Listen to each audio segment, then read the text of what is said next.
I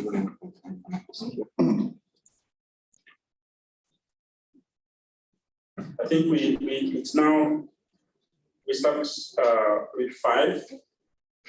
We give 1 more minute for those who are joining to join. I see there are people in the waiting room. They be allowed to join.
Just here physically and those who are online. I hope that you had a restful sleep tonight, last night. Let's now begin our program of today by going back to the Creator, to meet God, humbling ourselves in prayer. I call upon Miss Margaret Basaba and then Miss Hailey, both of them. Let them come and lead us in prayers before we take off. Thank you. Welcome. Let's pray. Oh, Heavenly Father, we give thanks and honor and glory. How wonderful and colorful your sisters and brothers together. Father, we have been looking at how our countries, Africa, to be in peace. So your children, they came together, seeking your face and asking you to change what all is happening in our countries. So now we are asking you, Lord, our first facilitators, and all they are doing their best for the day of today. I give them to your hands, especially our sisters and brothers. Thus we are together on Zoom. We'll be with them, use them for your glory, and we need your presence, Lord. Let you be with us, and everything that we are going to take today, let it be blessed by your name. All in Jesus Christ, our Lord, I pray. Amen.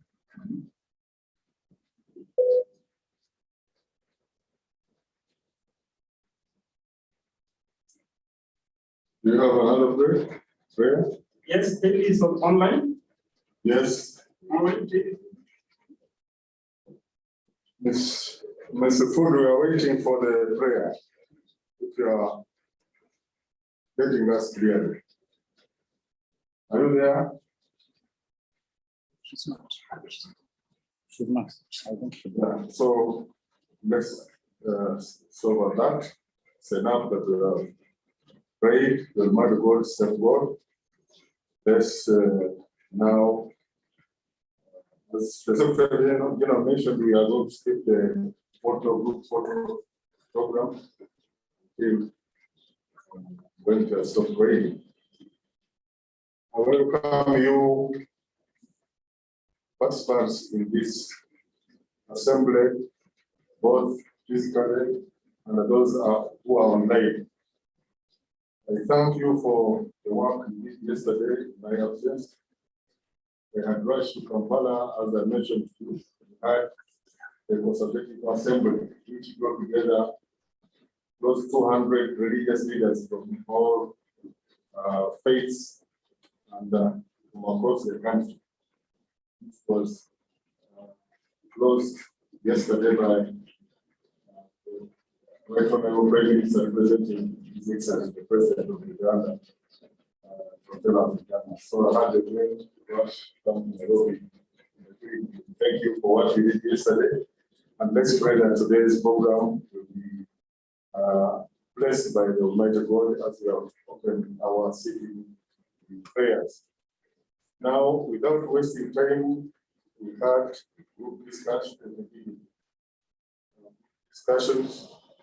of the African Women African Women of Faith Network, and also the African Faith Network.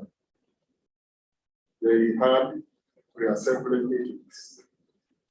Now we are going to hear from them what came out their report, their meetings. Let's begin with the African Women of Faith Network and listen to them as they give us their reports. Yes. Ambassador Anjiba, welcome.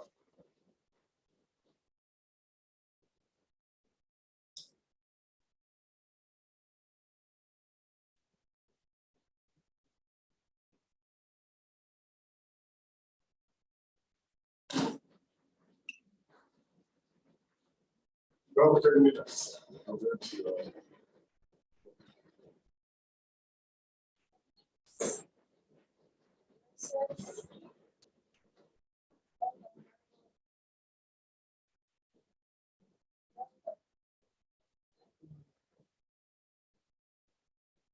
podium can happen the podium because the rain is also.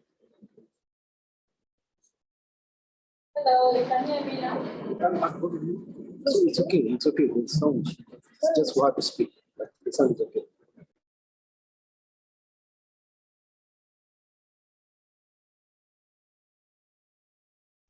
Okay. On the 30th of November 2021, we met and nominated our leaders and deliberated and agreed on the following issues. The issues are both country perspectives and general continental issues affecting women, children, and youth in Africa. Consider our role and involvement as critical in contributing towards addressing its issues in support of ACRL leadership. We call for this conference to be aligned to the ACRL themes in the strategic plan. Training women specifically in psychosocial support, specific training in gender-based online hearing, and HIV vaccine. Also request that the women of faith will address the conflicts. Gender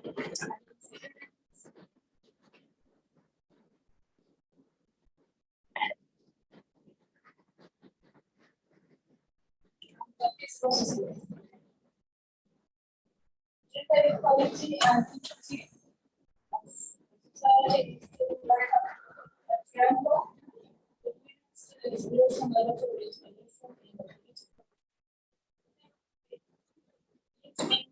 and policy development of this sector. For protection and environment of the culture. So that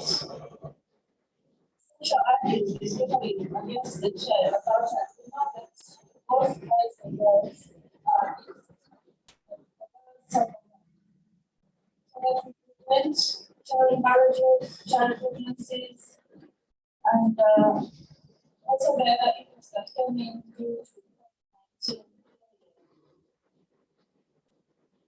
women have a meaningful responsibility to provide for their homes. The need for government to economically empower women by advancing loan support to small scale businesses backed by women. But we also know that Muslim communities were not accessing loans because of the interest rates. So, what are some of the things that needs to be brought to the dialogue to avoid the inability of women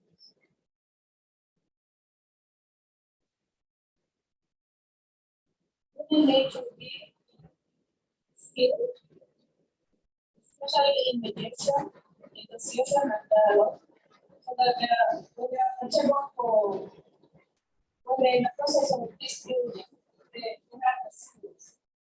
When the women are in the community and the first people, they are first contacts before we can go to the process of action. If they have the right skills, they don't have.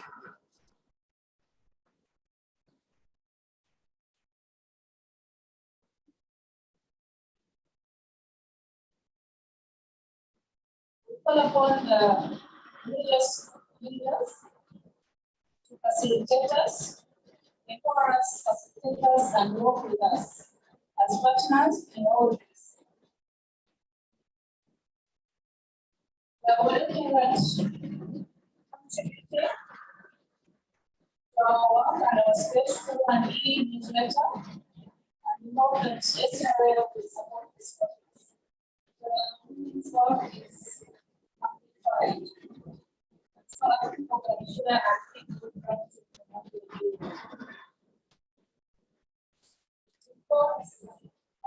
What we've been doing can be improved, and we have quarterly meetings that we make or face. And we're looking at a peer-to-peer approach of supporting each other.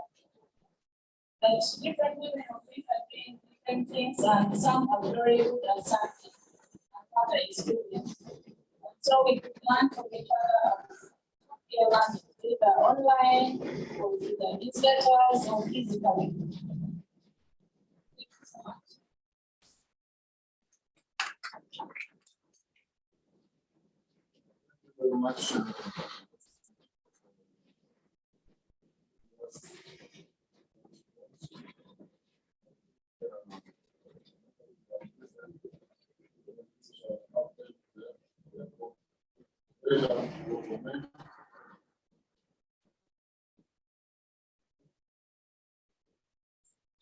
Yes, she did say that they got the nominees. I think it's a protocol to announce these things. The 10%. The public announcement.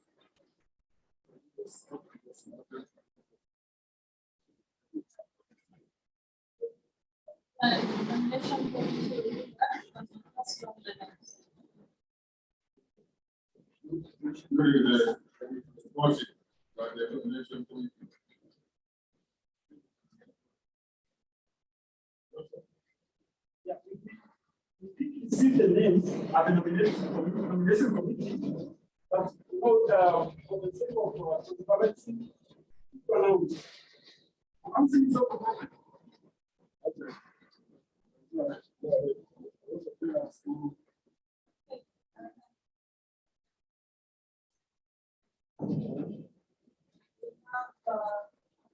Super chairs, we have Sister Agatha from Nigeria, and then myself, and then we have the regional coordinators, we have the East African community, we have Margaret from South Sudan, the western part, we have Cecily Park. One name? Yes.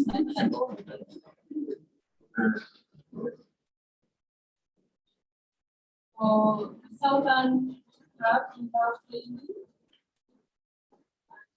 For Africa, we have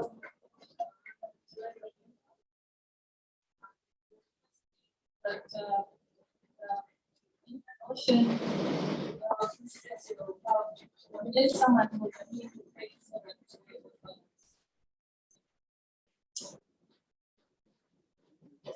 Thank you very much for that support and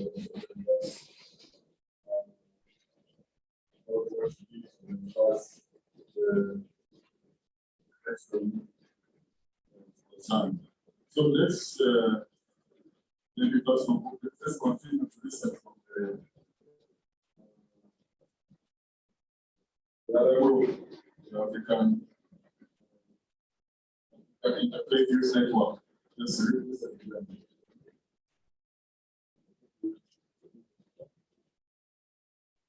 Thank you, welcome.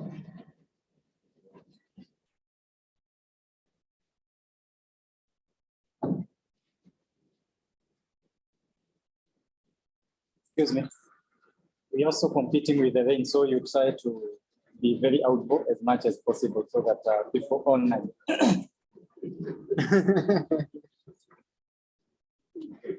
Excuse me.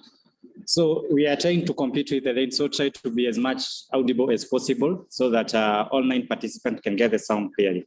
Thank you. Thank you so much. Opportunity. My name, Clement, here, South Sudan. I'm presenting here the youth. Peter from the shoes. My brother, my sister. Your Eminence, Your Grace, the African Interfaith Youth Network, the Assembly, deliberating on challenges or the opportunities. The Youth Pre-Assembly meeting at the Mount Hill Quartet, Nairobi, Kenya, has set and considered the current state of our continent of Africa, cognizant of the fact that the intensive deliberation have already gone into global COVID-19 pandemic, as well as how many young people across Africa have been affected by the pandemic through losses of sources of livelihoods. The youth at this assembly have been deliberated to the extent that whereas there are challenges presented by the global pandemic, this has been double-sided and have presented us with opportunities for more work and engagement for the betterment of our societies. The following summary observations have been made as well as the report therewith of the pre-assembly, moderated by Agatha Segment, co-chair, AIYN. Nothing that whereas religious leaders are learned and knowledgeable on broad issues that affect our society and our world, that still have the challenge in the transfer of the knowledge due to lack of capacity or understanding of some critical concepts. One such concept is positive peace. We know that peace is not just absence of conflict, but carries a lot more in it. Below are the deliberation under. One, the youth recommended that in addition to 6 recommendations, and additional recommendations on comprehensive peace education into the normal school curriculum to enable the youth to learn about concepts of peace from a tender age. Tied to this, there is need to teach religious diversity in this plan of action, since the current religious education in our schools are specific to the sponsoring institutions. The delegates also propose editing recommendations 6 to include a need for legislation of the strict guidelines to be put in place in order to regulate the media houses content insofar as the spread of propaganda and fake news is concerned. Carefully note press freedom. Part 2, moderated by Gilbert Anganyo, if I'm not mistaken to pronounce the name correctly. The youth, the assembly notes with concern that the quantum of resources being invested in the fight against terrorism across the world is quite significant. Conflict transformation also goes beyond simply resolving that conflict, but putting down measures that would thwart a repeat of the same actions. It is also worthy of note that 3 of the recommendations here indirectly made reference to the youth, which is a very friendly setup. Despite this, the youth also acknowledge that some of their weaknesses and a lack in proper self-organizations and self-preparedness may hinder them from accessing and exploiting the opportunities at their disposal that would have otherwise kept them busy and out of reach of terrorist involvement. To this end, below are some of the observations made under this sub-theme. 1, the Youth Pre-Assembly strongly recommends that recommendation number 5 by swap with number 1, so that it echoes loudly the most urgent need for the youth and women as a big step towards curbing radicalizations and ultimately recruitment to terrorism. The delegates recommend an inclusion of continental level to recommendations number 4, so that the statement reads, at the local, national, and continental levels of sustained efforts. This is because youth issues like this currently transcend local and national boundaries, but are having greater impact at the regional stage.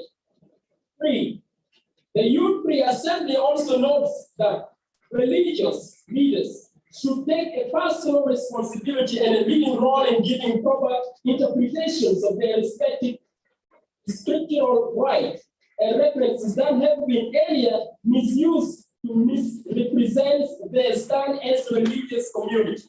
This will demystify many instances of wrongful applications to scripture by malicious infiltrators. Part 3, election of new co-chair of AIYN and the 7th member Youth Executive Committee, moderated by Gilbert Anganyo.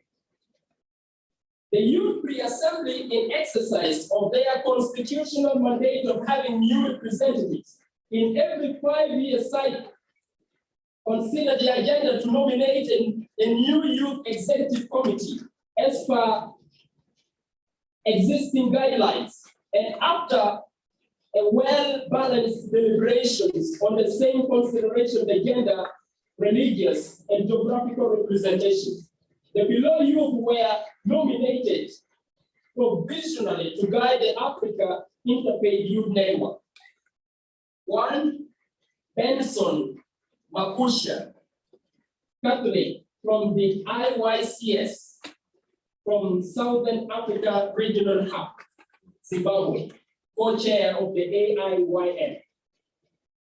2, Ms. Alair Lel Mohammed, Muslim from Mauritius, from the INIOC Regional Hub, co-chair of the AIYN, African Interfaith Youth Network. 3, Mr. Fares Mehta, Hindu from the Hindu Council of Africa, Pan-Africa Faith Organizations. 4, Ms. Miriama, Muslim from the West African Hub, Guinea, member of the AIYN Executive Committee. 5, Rahmat Bonama, who hailed from Central African Republic, member of the AIYN Executive Committee. 6, Mr. Rogers Fungo, Christians, Catholic, from the East African Hub, Tanzania, member of the AIYN Executive Committee. Ms. Akira Ramdi Hindu from the Southern Africa Hub, South Africa, member of the AIYN Executive Committee. In addition to the above, the pre-assembly takes note that 3 of its members, including the outgoing co-chairs, Ms. Agatha Segne from Senegal, Ms. Marilyn Chitarai, South Africa, and Mr. Gilbert Anganyo from Kenya, being member of the RFP Youth Media Team, still have a lot to offer the African Interfaith Youth leadership, and that whereas they are not part of the executive committee, they be included as part of the ex-officio members, pending an amendment to the African Interfaith Youth Network guidelines. But 4 summary recommendations to the 4th General Assembly. In cognitions to the fact that religious leaders have some degree of influence over their congregations, some of whom have very little knowledge of the global issues on climate change and adaptations. The pre-assembly notes that this influence can be leveraged in the environmental protections agenda through development of the faith-based approach to climate change to be used in teaching the congregations about issues of environmental protections and climate change adaptation. Mitigations and finance, below other deliberations advanced by the youth.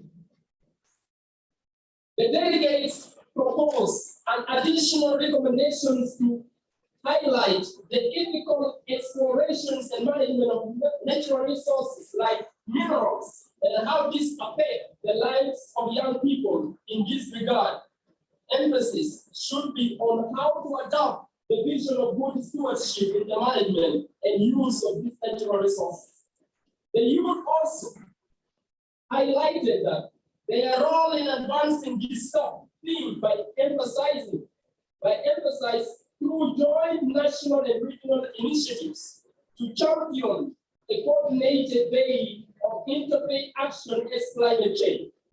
The youth point out key possible gaps in areas that might need additional emphasis as in recommendations. 4, where youth lead activities like planting for food and job can be regionally championed. Considering the socio-economic impact of the COVID-19 pandemic, including the loss of livelihoods, family breakups, and surging violence against children and school dropouts, religious leaders are tasked with social support and mental health awareness in communities. The delegates recommended an additional recommendations on private sector involvement. Almost to conclude, Your Eminence. Especially industries in environmental protections and climate change action. These have not been mentioned yet.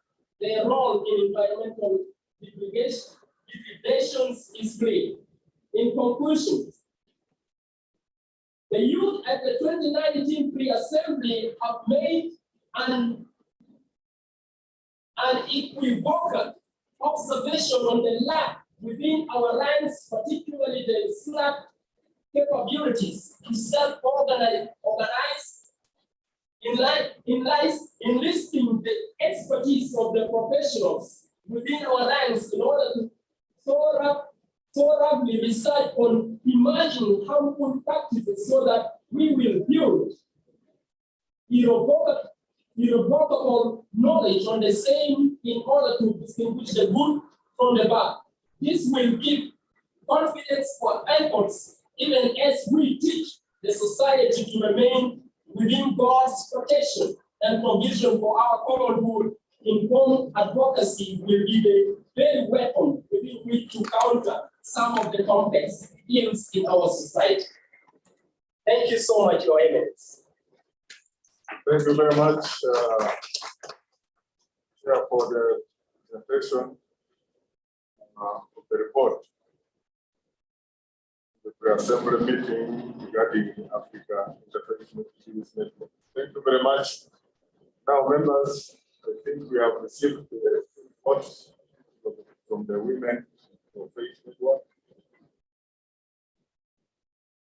We request ourselves in discussing or commenting about the report. We may begin from that one, which was from the Women of Faith Network. We talked a lot about the conflict resolution processes, our child protection. Including also, I don't know, whenever they talk about our child, I feel that we shall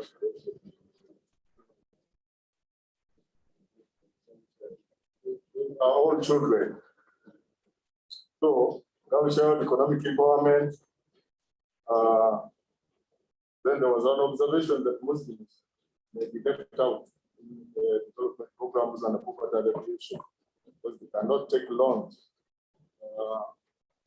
which have interest forbidden in Islam. Somebody giving you a loan when you are needed and they gives you a condition that it should bring profit is not assisting you.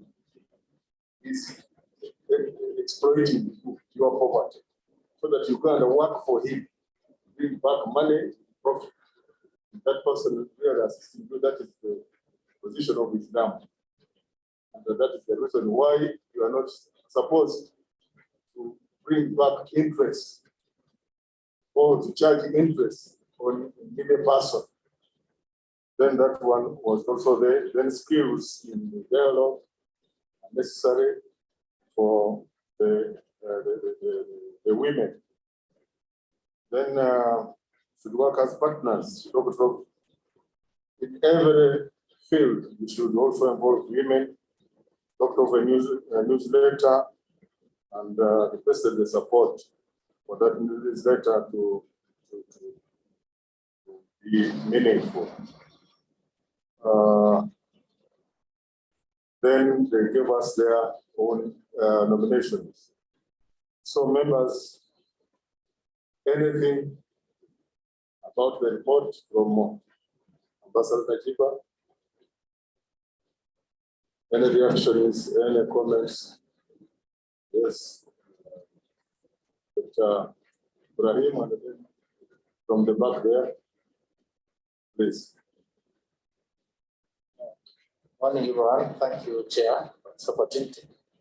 And we thank the women representative and the representative for their reports. Mine, I want to just emphasize one issue that has come in the women's report, and that is the issue of empowering them, especially financially, by enabling them to be able to stand on their own. I want to draw the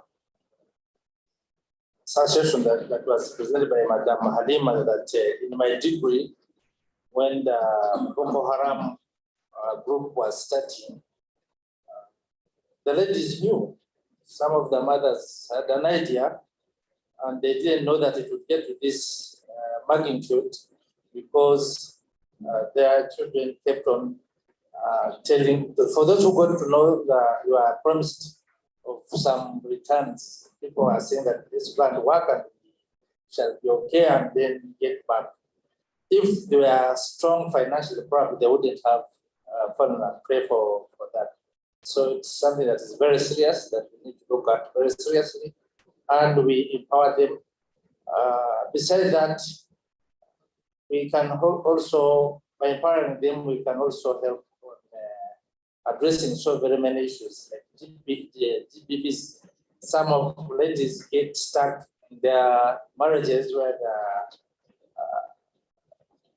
exposed to GBV because they can't live, they can't stand on their own.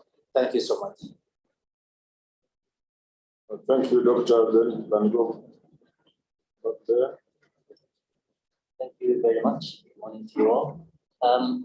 Mine as well is just to echo what was being said in the report, but also to add on to say, I think it's important to mainstream women issues across the programming that we do, rather than putting it as a separate entity as well. They can still run as a separate entity, but I think it's most important that gender issues or women issues, they're cutting across in all the programming that we do. So just to add on to that. Thank you very much.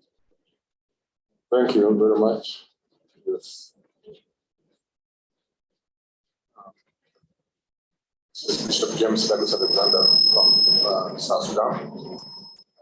Mine is just concern which need to be reflected on regarding what we call so-called trafficking. You know, there's new trafficking that are happening, even in a name that called job abroad. And there is a lot of young women have been taken somewhere to work, and they've been abused. No follow-up, nobody talk about it, and nobody cares. But it's an issue that really alarming. So I want that also to be reflected on and to be taken seriously. Yeah, thank you very much, Bishop. I think members, as he has mentioned, that the problem with radicalization of our youth sometimes is either from ignorance or from poverty. That's why they are lured into rebel activities, fighting, and causing chaos because of fake promises that they are going to get jobs, they are going to be given money, they are going, maybe even those Muslim families that yes, these people are charging interest, so that's why you are poor. But when we take over, we are going to give you free money, we are going to give you programs that are interest-free. For the girl child, for the women, they cannot be recruited in these ranks. That's how they also look for survival, by going abroad, looking for greener pastures. They end up being enslaved there. Some of them die there. They use their body parts to sell, and then whether they are dead or alive. So I think that is an area, Bishop, which raises my concern that if these girls and the ladies have some sustainability or jobs to keep them busy, I think this couldn't be there. And some are only interested in just flying. Oh, we are going abroad. They don't know exactly what is there. Sensitization is also very important. So, thank you for that. Your Eminence, distinguished participants. Assalamu alaikum wa rahmatullahi ta'ala wa barakatuh. Shalom. I just wanted to give some information in regards to to addressing the issue of the loans with interest. In Nigeria, as a result of advocacy to the central bank, at the beginning of this year, or last year, the central bank came up with a policy to allow interest-free loans for Muslims. But there are processes as you would expect. So I don't know, is the ACRL able or ready to dialogue with the central banks of the different countries to advocate for this facility. Two, the issue of dwelling too much on the girl child and leaving behind the boy child, as pointed out by Your Eminence, is creating problems at the community level for the girl child. A few days ago, I had to send a message to the UN Deputy Secretary General on this. Once we had a project in a community in northern Nigeria for girls. And by the time these girls finished secondary school and they were going to the university, the community was asking us, when these girls come back, who will marry them in this community? So I think it's an issue that we should begin to tackle in our planning and in our programming. Because boys are also exposed to some dangers. They are exposed to sodomy, they are also abused sexually. They are also easy recruits into Boko Haram, ISWAP, and the rest of it. So it is important that this noble body starts addressing the issues of the boys as well. After all, when we talk about gender mainstreaming, it is not only about girls, it's about both, boys and girls. Thank you very much. Thank you, Mrs. Bill, for that supplement on what we have talked about. Yes, Secretary General, are you talking about the banking interest-free loans? Yes, I'm going to mention that obviously the issue of interest on loans does lock out Muslim community members from accessing financial services, but there are many countries in which Nariba has developed. And it's up to us as religious people, especially Muslim religious leaders, to advocate for interest-free banking in the various countries. I believe models exist of Nariba banking in Kenya. There are about 6 banks now offering interest-free banking, and they are quite popular even for non-Muslims. So there is a scope for us to advocate for interest-free banking, and if in your country there is no interest-free banking for access, then I think it's something which can be done, and that can be taken up. I think we can produce a policy brief for guidance on interest-free banking together with theologians from the Muslim community to advocate for this. I think this is not a very, very difficult thing. It's something which can be done. And also just not interest-free banking. I think there is other instruments, for example, by international organizations like IFC and others that allow small business people to access financial services. And I think even those there can be advocacy around those so that the Muslims who do not want to engage in interest can be able to access financial services. I also wanted to mention something that my brother Sheikh Ibrahim Sali mentioned about trafficking and the dangers of trafficking. I think there's one thing we have shied away from, and it's something which has come up. I think it's something which we need to consider seriously, and that is the issue of Africans working in the diaspora, but especially working in the Middle East. There's a lot of suffering of Africans, especially our young ladies, but a few young men as well. But there's a lot of suffering going on. In Kenya, it's a big issue. I know in Uganda, it's a big issue. I know girls from West Africa, it's a big issue. Girls go there, and there is some sort of modern day slavery that is going on in the Middle East that needs to be tackled head on.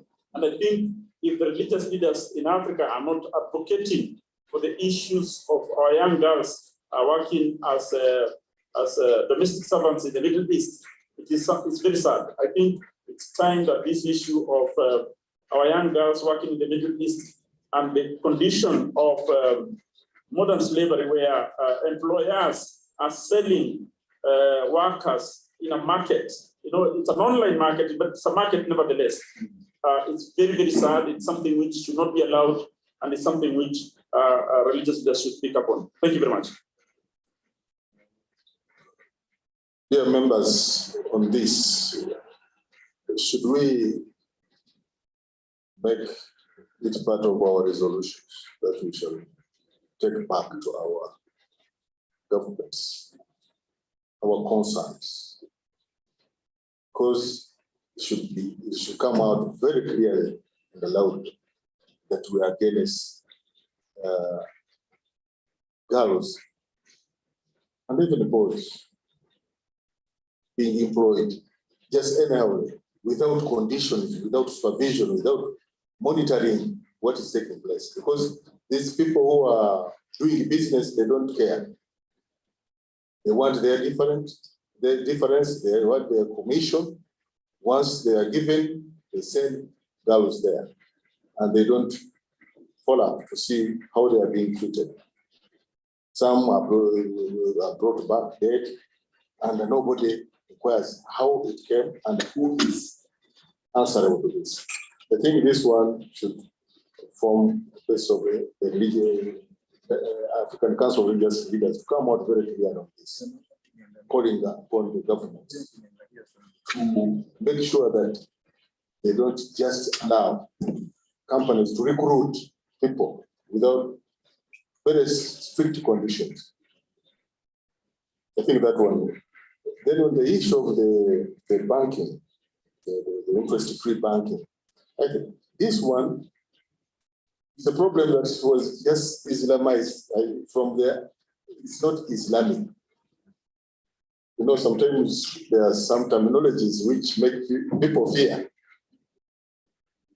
that this maybe it is Islam, but the whole issue is about exploitation. As I mentioned to you, that religion tells us, our faith tells us, if I come to you, I'm in need of money. I want you to give me 10 shillings. I have a problem. Then you condition me that when I give you 10, you bring me 15. Are you really helping me? Or you are also enslaving me? We know how people have lost property, mortgages, because of interest. And the interest may rise even above the money that you borrowed. Then you end up failing. These people are exploiting us. So in Africa, we are poor. Can we say this is a bad way to go? Certain governments have realized that yes, that is the way to go. Let them allow that interest-free sort of transaction. Recently in Uganda, the bill was passed by Parliament to allow that interest-free banking. They call it halal banking. That is acceptable banking. And the Minister of Microfinance recently allowed Islamic microfinance programs. Now they have allowed this in our country. I think in Kenya it is there, Tanzania it is there, even in Rwanda, even in the UK, it's there. The fear is that other banks fear that they may collapse because it is not only for Muslims. If the issue is money, who would you like to pay more interest, or you would like to pay on the services? Because Islamic bank, this micro interest-free banking allows you to pay for the services. You service your loan, but you don't. You are not given interest above that. You can pay something for electricity, for water, for salary and rent, that one can come when we are paying back the loan. So this issue of free interest loans, I think it is in the interest of everybody, if at all it is accepted. Now the banks, other banks are fighting this because they will not survive. People will rush to those banks where there are no interest and leave these banks to collapse. So it is in our favor. Even in Uganda, we have the Centenary Bank belonging to the Catholic Church. They are ready also to open the window of that bank, not lose custody, in order not to lose their custody, their clients. So those are the areas that we could also lobby for the government, in our governments. If that one is allowed, then people may benefit from interest-free loans. Thank you. Any other comment? Yes. Thank you, Your Eminence. I want to give information, particularly to the Secretariat, in the area of migration and traffic, that CAPA and other partners are very actively involved in that thematic area. There are consultations going on. We have a conversation that is standing with the Middle East, with our counterparts in the Middle East. It is basically about awareness creation among the leadership of the churches, particularly now to include faith communities. So I want to, Francis is sitting here and he's listening attentively after here. We need to engage to see how we can bring the other faiths on board to be able to engage with the good work. There's an application that prospective people who want to move. The truth is that we cannot stop people from moving, but how can we make sure that they move safely and that they are well informed of the places where they are going to? How green is the green? And let us note that this whole trafficking thing is a cartel. And so not much talk can end it. You attack it at this level, they go under. And it's a big business. But we need to create awareness in our constituency amongst our young women, that look, don't look beyond your nose, because the grass is also green under your nose. How do we make it green? So there's a levels of engagement that we can undertake. So Francis and the programs team, please take note, we'll cooperate about after here. AACC is involved in our conversation. Stop the Traffic Kenya is involved, and the other partners who are involved in this conversation. There's somewhere that is already, so we just need to plug in, not reinvent the wheel. Thank you very much, Secretary General, for that. Yes. Thank you, Your Eminence. I would like to comment about the issue of youth radicalization, as mentioned, because this is a problem that have refused to go, especially in East Africa, West Africa. Let's first maybe to finish with the report of the women of Faith Network. Are we through? If we have more comments, let's listen to one or two before we go to another regarding the youth. I think you can go ahead. Let's move to the report of the youth. Thank you, Your Eminence. Given that it affects so much our youth and radicalization, especially as it is happening, but I would also like us to interrogate the approaches and the methods that are being used by our several governments also and the security officers, because we know that the human rights or the rights, the violations that are also happening sometimes subject this very same youth to get more radicalized in the same. I think if we can also interrogate the approaches that our various governments and security forces are using, because two wrongs do not make a right. And if they are also using the same approaches or the barbaric methods of extrajudicial killings, abductions, and also disappearances, I think that one cannot make the issue go away, because it radicalizes the youth more. And I think it's better for us also to interrogate the same. Thank you very much, brother, for that.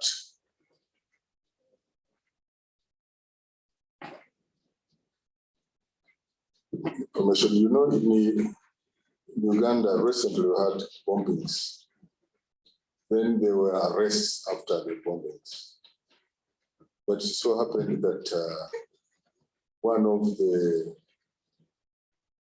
suspects was arrested and handcuffed in front of his family, children and women. Then the man was shot there. It raised a lot of concerns and condemnation from the public. Somebody has been arrested already and cuffed. Then he's shot in front of the family. Does that solve the problem, or it creates more problems? Especially for those who saw the family, the children. I think what you are saying is true. That let those who are suspected be brought before the courts, before the law, so that they are charged by the law, not extrajudicial killings, as you are saying. Torture is the order of the day in some countries. And sometimes people are brought before the courts. The court declares them free and they're innocent. And at the exit, they are arrested. So this one, as you said, the two wrongs cannot make a right. It exaggerates the situation. I think that is true. Members.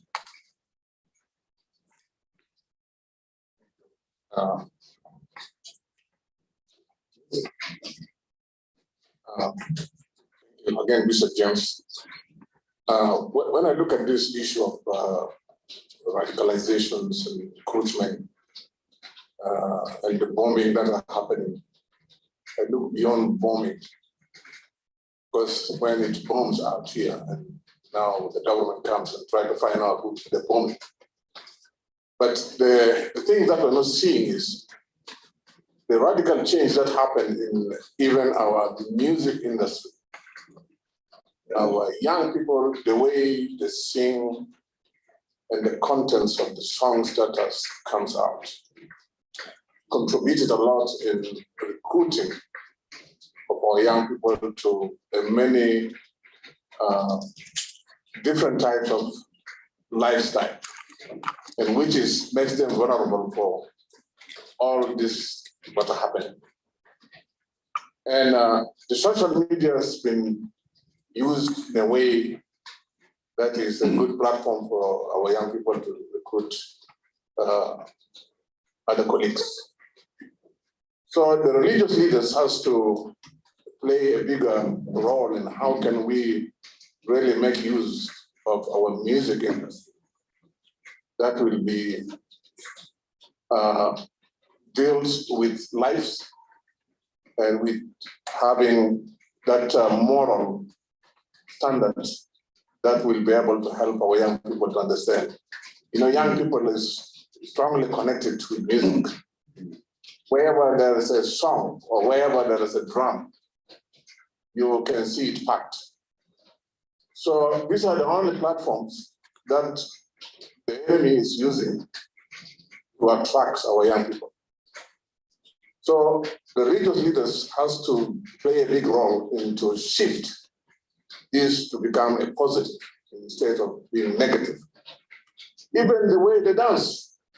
I think no one here is happy when seeing all these things in our media.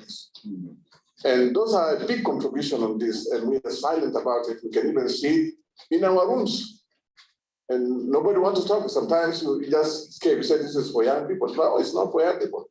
And these things goes beyond bombing. And so one day we are going to have a society with no law, with no ethics, with no young people that are respected.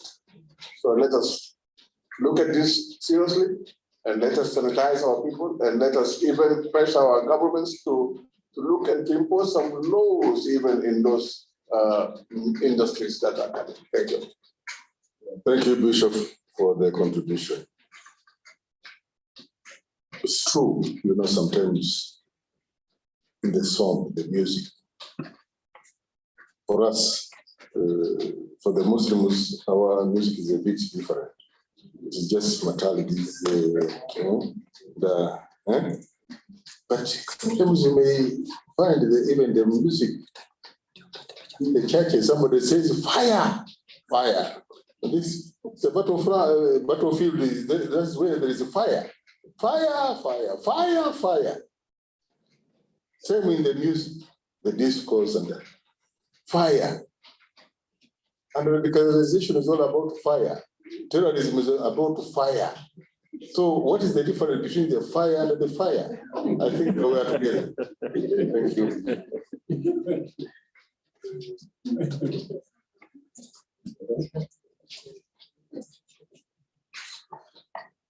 Thank you, Your Excellencies. So I would like to add on pertaining to the report with regard to the youth.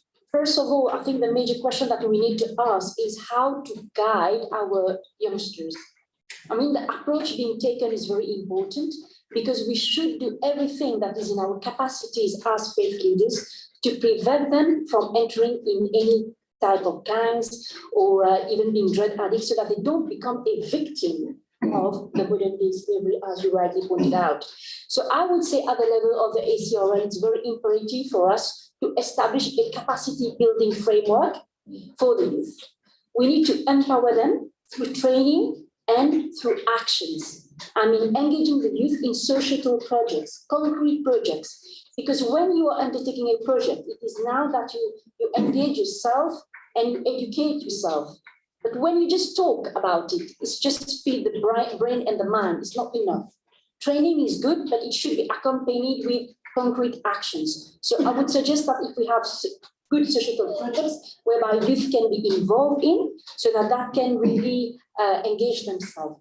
And also what is important is at the level of every country, we need to have very robust national legal framework that protects our youngsters and children.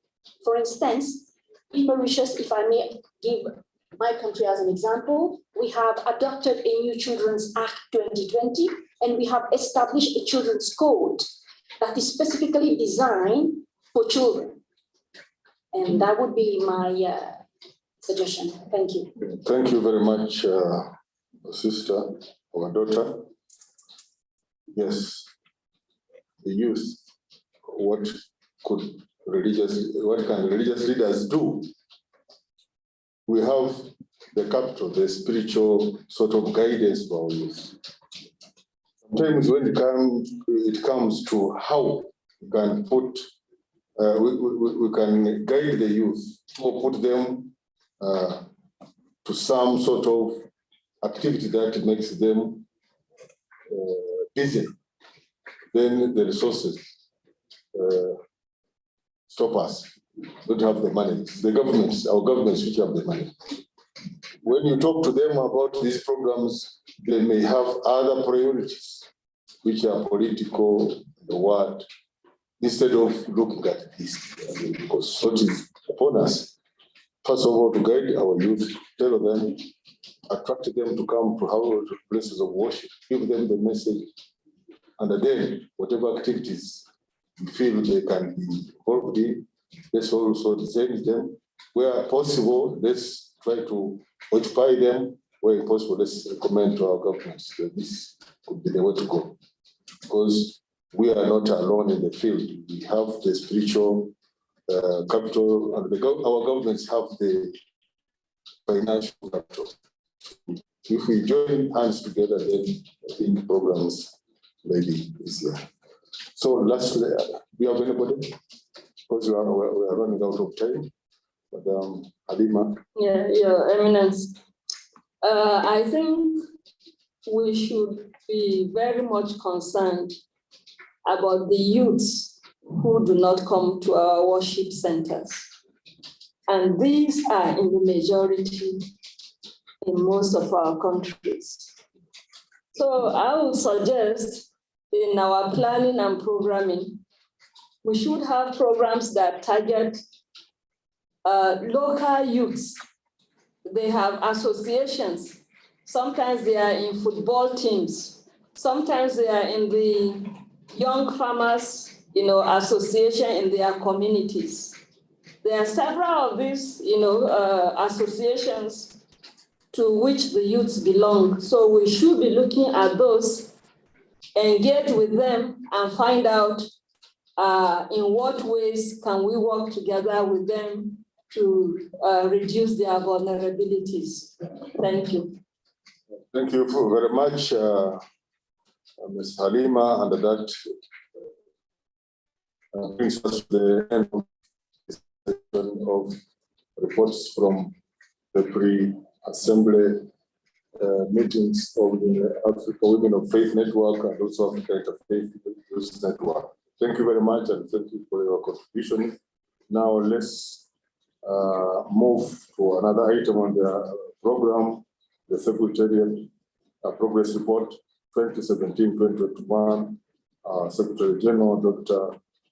Korea can bring it to us. Thank you very much. Welcome. We'll not give a chance to those who are online, but maybe after the Secretary's report, we shall also come to you for your contribution. Thank you. Thank you very much for this opportunity.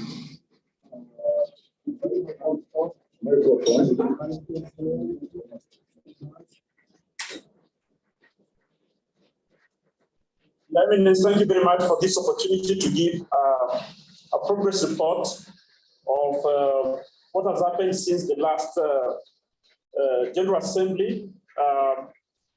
We felt that it is vital that we do be accountable to the General Assembly of what has happened since the last General Assembly, the third General Assembly that was held in Abuja, Nigeria. We are trying to create a culture of accountability in the organization. So we felt it's very important that we don't we make ourselves accountable for what happened. As a background, I say that the third General Assembly was held 8 years after the second General Assembly and was attended by about 200 participants.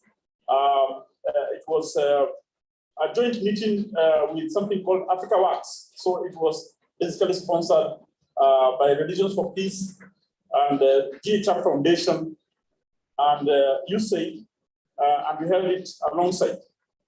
This General Assembly is being held in different circumstances with only 40 participants who were invited in person, and which is a much smaller, but most of the other participants attended virtually. At that General Assembly, we were implementing a different strategic plan, the second strategic plan of 2015 to 2019. We had put in place the strategic plan in 2015 because we felt that we couldn't wait for the General Assembly before the strategic plan was put in place. The third strategic plan of 2020 to 2024 considered the resolutions of the third General Assembly, but was much more influenced by the resolutions of the 10th World Assembly. There were many resolutions in the third World Assembly. There were many issues, and it was a very difficult task of balancing, because what had happened in preparation of the 10th World Assembly, ACRL had held a pre-assembly. We had had national consultations in 22 countries, and then a regional consultation in Kampala in May 2019. We went to Kampala and we made an Africa position, which was generally put to the Third World Assembly. So the Africa position was some sort of a resolution also of where we want to be. And therefore, the resolutions of the 10th World Assembly were taken into consideration when we prepared the third strategic plan. Each year, we try and hold an annual review and planning meeting, which takes into consideration the objective, the strategic objectives outlined in the strategic plan. So the main driving force for our planning is the strategic plan. And therefore, it's important that what is in the strategic plan captures the spirit of the assembly resolutions. And that annual plan then guides the implementation of the activities for the realization of the objectives. So this is the way the activities get done. So, and you'll see at the end of my presentation that there were some things which were heavily spoken of during the General Assembly, the third General Assembly, but they never found themselves in the activity. They never found themselves even in the strategic plan, and therefore they have not been implemented at all. And that is something which we need to think about as we go to the next. I just want to recap what were the general commitments in Abuja. First, there was a lot of discussion around the issue of agriculture and food production. And 3 of the resolutions in Abuja were actually on agriculture. 3 of the resolutions were on agriculture. 3 other resolutions were on dealing with poverty. There were actually 18 resolutions in Abuja. So 3 resolutions on agriculture, 3 resolutions in dealing with poverty. Unfortunately, those 6 resolutions have not been acted on. 1 resolution was on building a resilience in community, policy advocacy around the quality jobs, policy advocacy on exploitation of natural resources, especially mining, but also forestry, on the process of conflict. There was 3 resolutions around the issues of conflict, including countering violent extremism. There was 2 resolutions on health issues and advocacy around quality healthcare. And then there was a resolution about strengthening of democracy and good governance through dialogue. And this was taken as very serious. And then there was a resolution around interreligious dialogue and intercultural dialogue, which then spoke to the issue about a strengthened national interreligious councils. So these were the commitments we made through the resolutions of Abuja. And you need to keep this in mind as we look at what has happened since Abuja. What is the progress we have made? Now, we look at this progress by year on what has been happening. So what happened in 2017, after the assembly, a lot of work went into prevention of violent extremism and policy advocacy with EAC and the Intergovernmental Conference on Great Lakes region. There was a policy advocacy that they were developing, and we influenced that advocacy. We were involved in capacity building on conflict sensitivity programming. We trained quite a number of religious leaders on that. We were involved in policy advocacy on disarmament. We talked about yesterday, Ms. Finn from ICANN talked about the enactment of the treaty to prohibit nuclear weapons. We were involved in New York in advocacy around it. We developed a peace education training manual it had been developed, but we published it in 2017, and all of you have a copy of that manual. We tried to use it in our training programs. We did train the religious leaders for 5 countries on the extractive economy around the issue of mining, oil and gas. We then did strengthen the Religious Council of South Sudan and Togo Women of Faith Network around the issues about institutional strengthening. We also supported Kenya Women of Faith Network. They had a meeting here in Kenya on peace advocacy. And that year is the election year. That was the election year in Kenya. And we did receive funding, specific funding to support Kenya on peace advocacy. And we started the formation of the Interreligious Council of Burkina Faso. So this was the sort of main activities. This is not all the activities, but those were the main activities. There were many other activities which were undertaken in 2017. In 2018, we did manage actually to implement all the activities which were proposed during the annual plan. We supported formation of national interreligious councils in Botswana, Burkina Faso, and Mali. That was the start of the process. It didn't end there. The process of formation of a national interreligious council is a long process because it involves a lot of discussion. We hosted the West Africa Regional Hub in Abuja, and during that meeting also we held the executive committee of Interreligious Council of the Africa Council of Religious Leaders in Abuja. We supported national interreligious dialogues in 5 countries. This was the start of the pre-assembly process, and 5 countries were supported to have their national dialogues at the beginning of 2018, actually the last quarter of 2018. We trained 65 religious leaders on peace and conflict transformation and supported disarmament with the TPNW signature and ratification in 5 countries, 2 of which were successful. Benin and Nigeria, they actually managed to sign and ratify the treaty, and therefore was a big plus for us. We developed a policy paper on prevention of violent extremism, targeting the ICRL, and conducted a media tour at the coast to highlight religious leaders. And I think you saw the clip yesterday, fighting PPE. This is part of the beginning of the Creed project. We also had proposed to have an East Africa mining in Durban. We have been participating in the mining in Durban that is held annually in South Africa. And we proposed that mining in Durban in South Africa is very much focused on Southern Africa. So we proposed to have a mining in Durban in East Africa. And we got support to host one.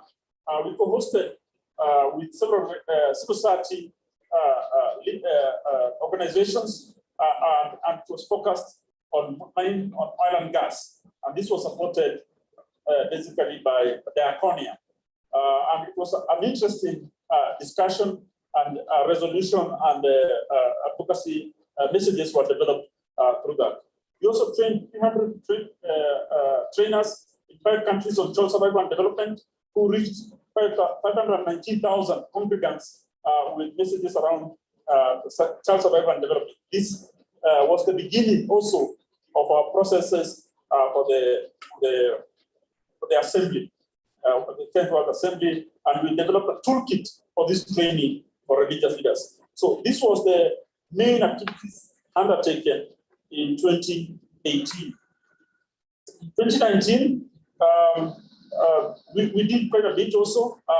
It was in fact, our busiest year because of the 10th World Assembly, and the resources were available for quite a bit of work to be done.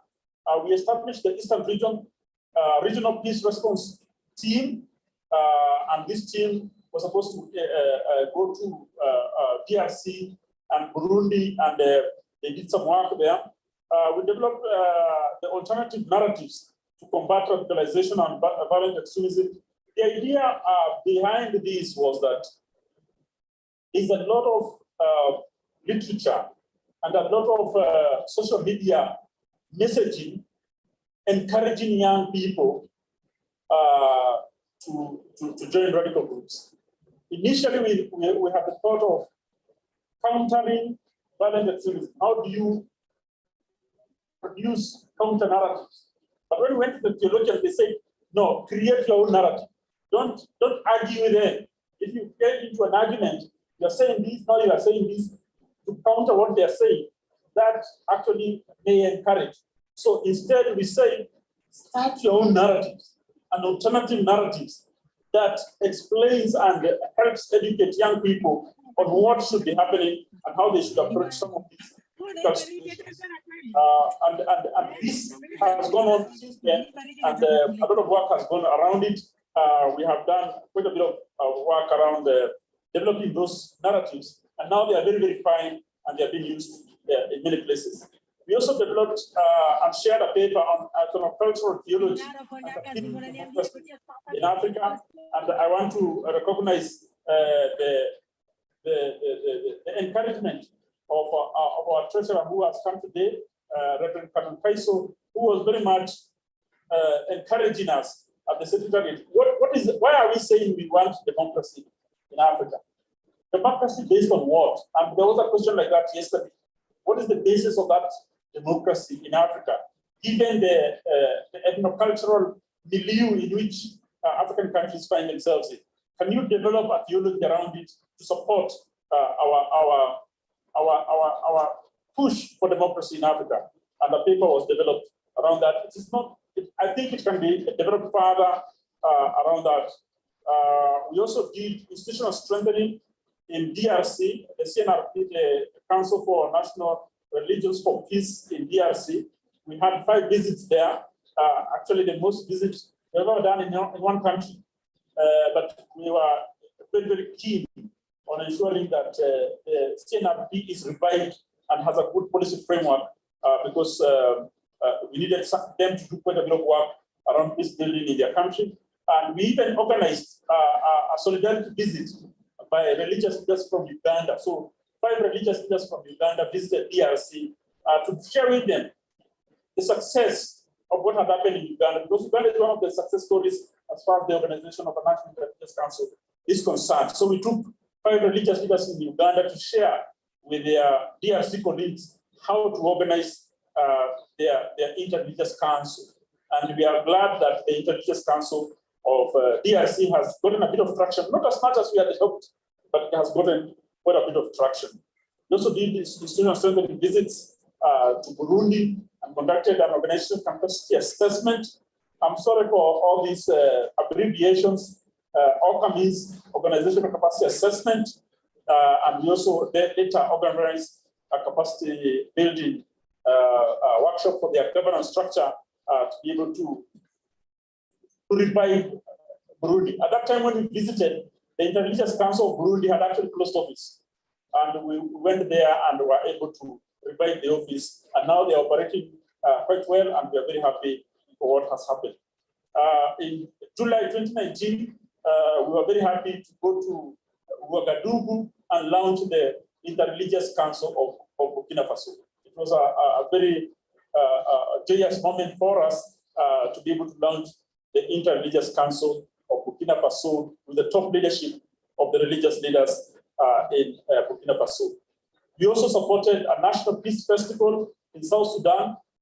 Mother Margaret and the Women of Faith helped to organize that peace festival, and I think the co-chair also attended the peace festival in South Sudan, and it was quite a very good event that was held in Juba at the John Garang Memorial Stadium. We did the regional advocacy on peace and security with religious delegations to ACRL. We went to Bujumbura and East Africa, Arusha, with religious leaders. We conducted conflict mapping and scenario building researches on DRC and South Sudan and shared that with the religious leaders there on what can happen and what needs to happen to build peace in those 2 countries.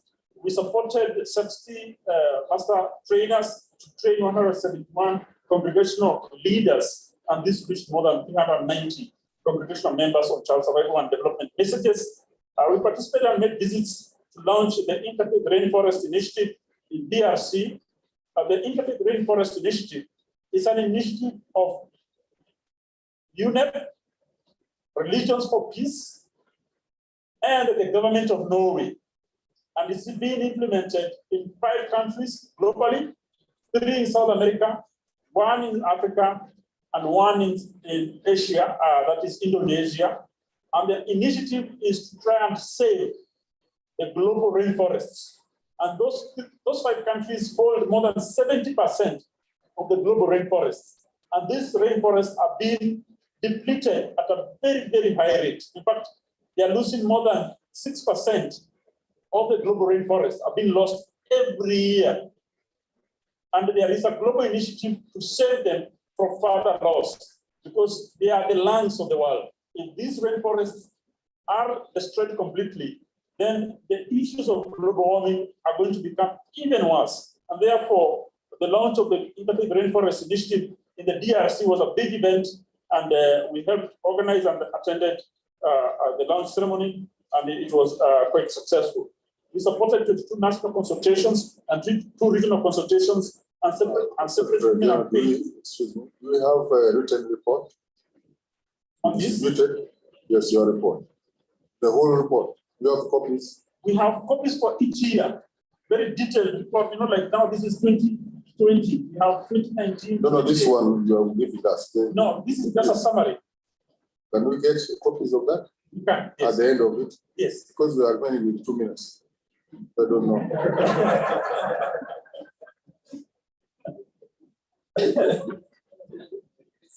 Continue. Okay. So, okay, fine. I'll go slightly faster. And we trained, we did launch the regional hubs. This is very important for us. We launched regional hubs in Southern Africa and Central Africa. In 2020, quite a bit happened. Of course, 2020 was negatively impacted by the outbreak of coronavirus, with the office closed between March and September. But we did quite a bit of work. We developed our political declaration paper, a policy brief, and we held deep dive sessions in each country and developed scenarios and a commitment was issued. We documented projects in Egypt, Kenya, and Uganda. We trained people on arms trade. We talked about illicit arms flow, and we launched the narratives. We also conducted Beyond Africa, Africa Beyond COVID-19, looking at the financial realities and for Africa, given what had happened. You know, there was a lot of scare when COVID just broke out. The whole world is closed. How long will it be closed, and what is the effect? We conducted mopping up exercises, and we started the process on faith for positive change for children. An initiative. I'm going to some more work in progress in 2021. Okay, that was 2021. It's quite a bit that happened. The report is not yet out, but we spoke yesterday about the context analysis, Ethiopia trip revision. We did exchange and learning visits, trainings on interfaith dialogue. Guinea, Kenya, and Uganda developed meta-narratives out of the alternative narratives to help the discussion mechanisms. Visits were made in Guinea, Zimbabwe, Kenya, and Seychelles on TPMW to try and push the signing. We hosted the Faith and Science Conference. This is an important one, and we issued a communique on how religious leaders and faith institutions are going to relate with COVID-19, and especially the issue of vaccination. At that time, there's a bit of hesitancy and discussion: is the vaccination safe or not? And then we piloted the monitoring framework for the faith for positive change for children. This looks mainly about the children issues. We did as 2 sub-regional conferences, one in English, one in French, on WASH in FBO facilities, and a final committee was issued. Lastly, this year also we did a call to action on World Environment Day and launched the Zimbabwe Interreligious Council and held discussions on strengthening religion for peace South Africa. The issues there are not only very big, which we cannot be able to see it. But just in summary, maybe in summary, a lot of attention was paid to peace and conflict. Good activities were done in institutional strengthening with about 6 national interreligious councils established and launched. 4 of them have been launched, 2 are yet to be launched, Togo and Botswana. We did quite a bit of work on impact on human development, and that has received adequate support. Environment is receiving minimal support and activities, and we have done quite a bit of work. As I said, the issues of agriculture that were highlighted in the Third General Assembly did not receive any attention, and no activities were geared to them, and no specific measures were created to address poverty. We cannot say these specific activities were meant to deal with the issues addressing poverty. And as I explained, there was a bit of a disconnect in the strategic plan and the resolutions of the General Assembly. Let me end there, and maybe we can have a discussion, but I would wish Your Eminence, before maybe questions arise, maybe you can also receive a report of the financials, and then we can combine those two and then look. And then because you'll be able to see the money available and the activities done, vis-a-vis the commitments that were made and what we should have done. Thank you very much. Thank you very much, Secretary General, and club for that. Those achievements and the good work done. God bless you. Thank you. I'll discuss your report later. Let's call upon our treasurer, Canon Grace Kaiso, plus the financial report. Welcome, Canon.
Your Eminence, the Chair, distinguished delegates, allow me to welcome you. I just arrived this morning. I apologize. We left the Entebbe, I think, around 6, but we left Kampala, I think, around 3:30 a.m. So when you see us half awake, bear with us. We're going to give you an overview of how our finances have run over this period of 4 years. It is really an overview. To give you a picture of our incomes, our expenditure, and how we have mobilized resources during that time, but also give you our reflections, having been impacted by COVID. What have we learned as people who have been in charge of these resources? So, as you can see, our incomes in 2017, we had those figures $477,086, and in 2018, we progressed a bit more, 492,092. Before 2019, we progressed 1,440,955. Then 2020, we were down to 596,31. I think you may be wondering how come that we were able to raise more funds in 2019. the Secretary General has just indicated that we had a General Assembly, which means that we had received some significant funds from regions for peace. And so those funds boosted our picture here in 2019 because we had called national consultations, prepared delegates for that meeting, for that assembly. And so that's the income. And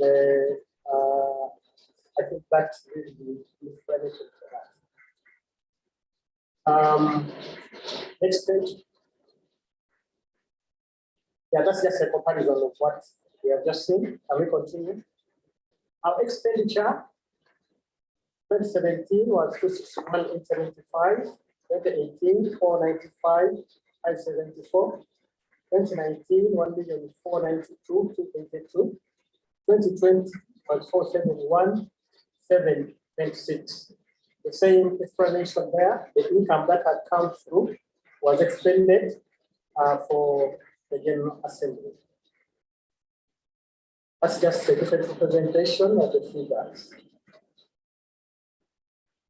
Our expenditure 2017 at 163,961, 2018 was 333,747, 2019 was 1,263,384, 2020 was 262,535. We have a different presentation. I think as you heard from the report, we undertook several activities, and sometimes you find that, for instance, the expenditure in 2018 almost doubled that of 2017. The situation there is that one of our donors gives us money towards the end of the year. And the idea there is that he wants us to have the money in good time to be able to implement the activities during that. So you will see that the picture there in 2018 is partly presented by that reality. Staff 2017 spent 97,914. 2018 161,887. Part of the explanation still there is that we had to look into some staff in anticipation of the big program mobilizing our constituency to participate effectively in the General Assembly. So we had to hire some more staff to do that. That's why you see the amounts from 2017 doubling almost to 2018. And then, of course, 2019 was our year for the General Assembly. So we had to spend there on staff as well. That's figure coming down in 2020 to 209,1099.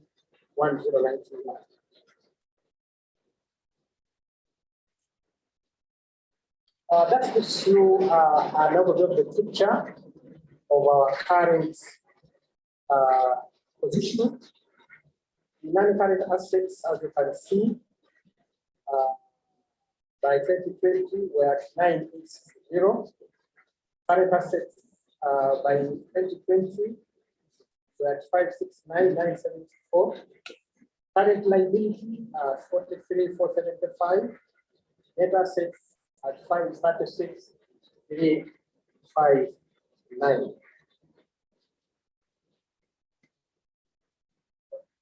That's just a representation of what we have just seen. Our partners. This picture, as you can see, is that there has been a progressive increment, the support of our partners. And usually that reflects two things. One, it reflects that the donors have a growing trust in the way you're managing the resources that have been interested to do, but also a reflection of your increasing capacity to implement activity. So that would explain the increase in terms of much of the support that we receive from the different donors. I don't want to read it, but I think it just gives you a picture that we are commanding confidence in our donors or partners for that matter. Continue. Thank you very much. But so, are there any questions, please? Thank you very much. You've done your work. Yeah, if there are no comments, I just wanted to make one or two reflections. Because most of us will appreciate that all the organizations have gone through some significant challenges because of COVID pandemic. And so may ask, how have we survived? How have we managed to not to go under during that period? I think one thing that has helped us is that as an organization would be keen at saving and building financial reserves during our program. You have money, but you must prepare for the budget day. You have been very conscious about that. So that explains why you have not gone under the scope. Another one is that we be deliberately investing in other income streams. So for instance, we have invested in the money markets. If for instance, a donor gives us 500 million, and we are not able to use that money for the first 4 months. So we have been very particular and strategic in investing that money at least for the 4 months so that it can generate some interest for us. We have also been careful in trying to say, how do we leverage our funding in our demands? And so we have established a trust. And that trust helps us be able to transfer some of our reserves, that trust also will be able to generate some resources. There are people who are interested in us as a sustainability and would be willing to invest. And so instead of them investing in the program, we want to invest in our sustainability. So we think that the idea of building trust as an organization is something that we want to consider as a survival sustainability process. So we also have engaged our partners. Sometimes when you are going through difficult times, you are unable sometimes to implement the activity that we are scheduled because of challenges. Sometimes people shy away. What we plan is to engage. We have the conversation. We're having challenges here, we have problems here. What do we do?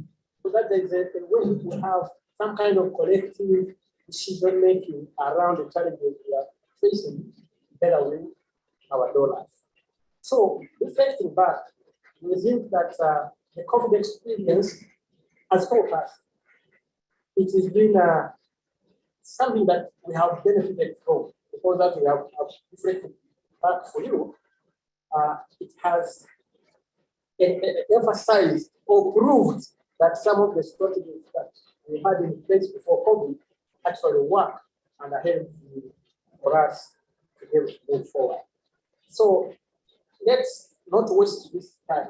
And I think this is an area that we may want to accompany our council. Because many councils think that COVID has come, it's like rain has gone. But the effects of COVID will continue to be us.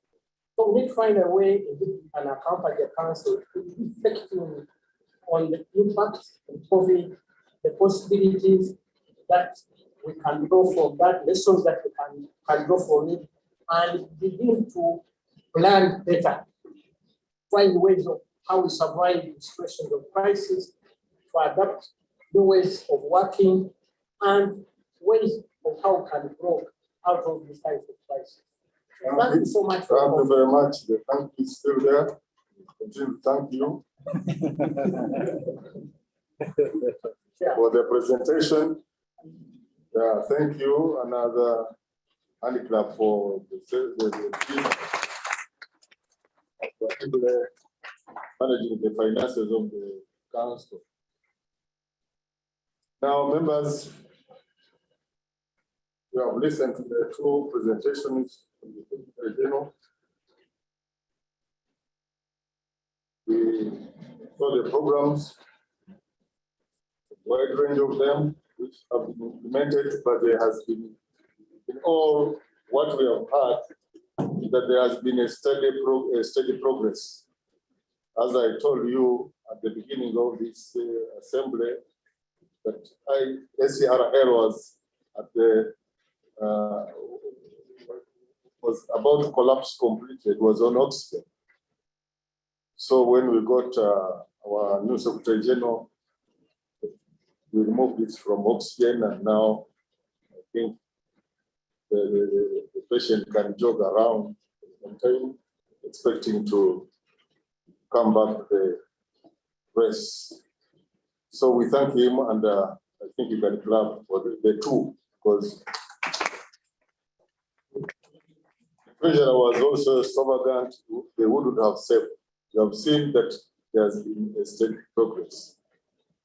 The budget, according to the budget, there's also a steady increase, apart from the other $1 million thing, but we have been moving slowly. $20,000 per year increase, 50,000, but there is that steady increase. Now, the part of the savings and the investment is that maybe which we managed to collect, and we are about to get our own home, as I mentioned, as ACRL. A piece of land with the structure need. In case we are thrown out of the rentals, then we can just go there, put their tent, and rest there as ACRL. So we thank you very much, Secretary General and the Treasurer, for the reports and for that, for the activities done during the 4 years, 5 years. Thank you very much. We appreciate it. Now I will just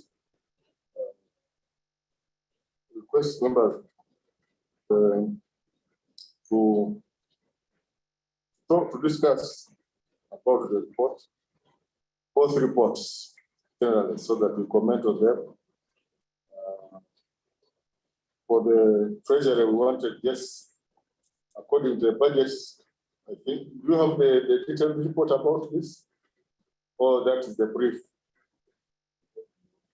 Annual budgets, where we have projections, actuals, deficits, and surpluses, but we have been having surplus instead of deficit. Yes, Chair. We do annual budgets. The finance committee meets quarterly to review progress in terms of budgets and actuals, expenditure, and progress on implementation of activities. Thank you very much, members. Now I open the floor for your comments and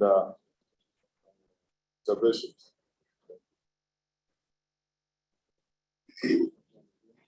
Thank you, Chair. I wish to compliment, first of all, the two gentlemen for a nice job done these last 4 years. From the narrative to the figures, I wish to mainly address myself to the General Secretary. There's in your report, it's time you say these activities has been done in this country or in this country, but there are times you say training religious leaders in 5 countries. National interreligious dialogue supported in 5 countries. Training 300 trainers in 5 countries. Can't you see that to be much clearer, just to enumerate, to name those countries, so that we could, your report could avoid suspicious. What are those 5 countries? In the report of 2020, you mentioned 6 countries now. So just letting all of those countries will be happy with it. Otherwise, thank you very much. Congratulations for the achievements since you entered the House. Thank you. Yes, it was a brief, it was just a summary. So in the summary, you can elaborate with the countries. Yes, I'll update the report with the specific countries. Yes. I don't want to see when we are doing a PowerPoint presentation, there are the number of lines which you have to occupy for it to be consumable. So there is some guidelines on it. So sometimes we limit the number of words in one line so that you be within the recommended lines with a PowerPoint. But that means you leave some details. But I'll then update it, put all the countries, and then circulate it. Because you will not now be seeing it online, so the consumption will not be will be different. Thank you very much. Yes. Yes, I will also wish to address myself to the Secretariat, the report they have given. The report is based on the 18 resolutions, the Abuja General Assembly, that later on informed the development of the strategic plan. Co-chair, it will be appropriate and easy for us to follow the report of implementation based on the 18 resolutions. You know, like resolution 1, this is what was done. Resolution 2 up to 18, then it becomes easy for us to reflect. Because many of the activities may be done just to implement very few resolutions, and the other resolutions may not be seen to have been implemented. And that will inform the resolutions that will come up in this assembly, and will also inform the new strategic plan. So I think that would be the right way to go. But generally, the 2 of the resolutions were not addressed, which means the 16 were addressed, but I wish the 16 were explained, the activities not matched, so that would be more informative. That's just a reflection. And number 2, I also wish to reflect on the Treasury and the report that they gave. Co-chair, I want to appreciate that at least there are no debts incurred. We have not gone under, even during the difficult period of COVID, because though we still are in it. I also want to appreciate the fact that the Treasury has saved something, and we are going to look forward to having some property where we can house this organization. But I wish also that they will have made some recommendations on how to be more self-reliant. I hope that will inform the resolution we can arrive at, and also we make a strategic plan towards that, and so that we have less and less of dependence on donor funding. Thank you. Thank you very much. Any comment on that? Secretary General? Yes. For 2 years, even when we were developing the strategic plan and the 2 years of that, that has been a very big thought in my mind of self-reliance and how do we develop programs and activities that by themselves can generate income. What do I mean by that? When I went to South Sudan the first time, one of the things which I noticed was that they have a country that is very fertile, very good, perfect for livestock, perfect for milk production, but they have very little milk. And when I traced it back, it's because there is no support to the farming community on milk production. And I say, this is a perfect opportunity for an investment in a dairy cooperative mechanism that benefits the farmers, but also benefits the organization that inputs into that social enterprise. So if ACRL was to establish, for example, a dairy cooperative in South Sudan, Or even in Cameroon, Cameroon is another country which imports milk from France. They import milk from France. It's very sad. It's because under the country is perfect for dairy production. So I see a time when ACRL can establish industries, social enterprises that benefit the people, that work with faith communities, that uplift the well-being of the people, but also creates income for this council. To me, that is the way to go. That's the self-reliance we're talking about. But there is need for maybe some investment thinking about creating a special purpose vehicle and actually doing this kind of work in a way that that is very, very focused. So we have discussed this as the secretariat in 2 annual planning meetings, and this is something which I'm ready to go with to create the self-reliance that Pastor Okindo is talking about. So this is something we have given thought to. Maybe we need, after this General Assembly, maybe one of the action points, maybe I can suggest to Bernard, is that next year we have a strategic moment of reflection. And from that strategic moment of reflection, we can then revise the strategic plan to input into this question of self-reliance and social enterprise. And we see if, even if we start very small, very, very small, we can go towards it in future. Thank you very much. You want to add on, Canon? Just a comment, yes. I think the idea of resilience is key. And for me, I think we need not to waste the COVID crisis. Let's not put to waste that experience. It has provided us the opportunity to be able to reflect deeply about who we are and where we are, and where we're going. So I think one of the critical roles that we may expect from SRA is the role of a company, in terms of reflection and then action. We should really anticipate that SRA will develop a continental framework for sustainability.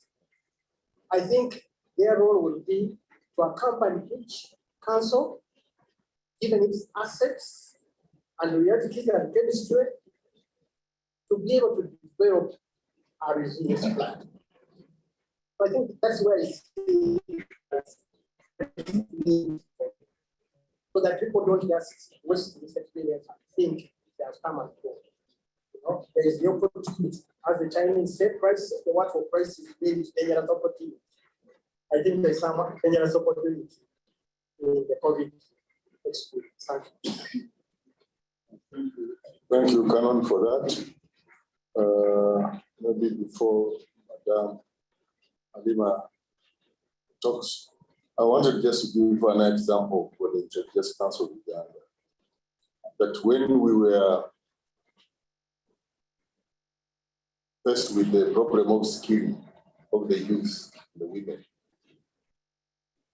we thought of having renting a piece of land, hiring a piece of land.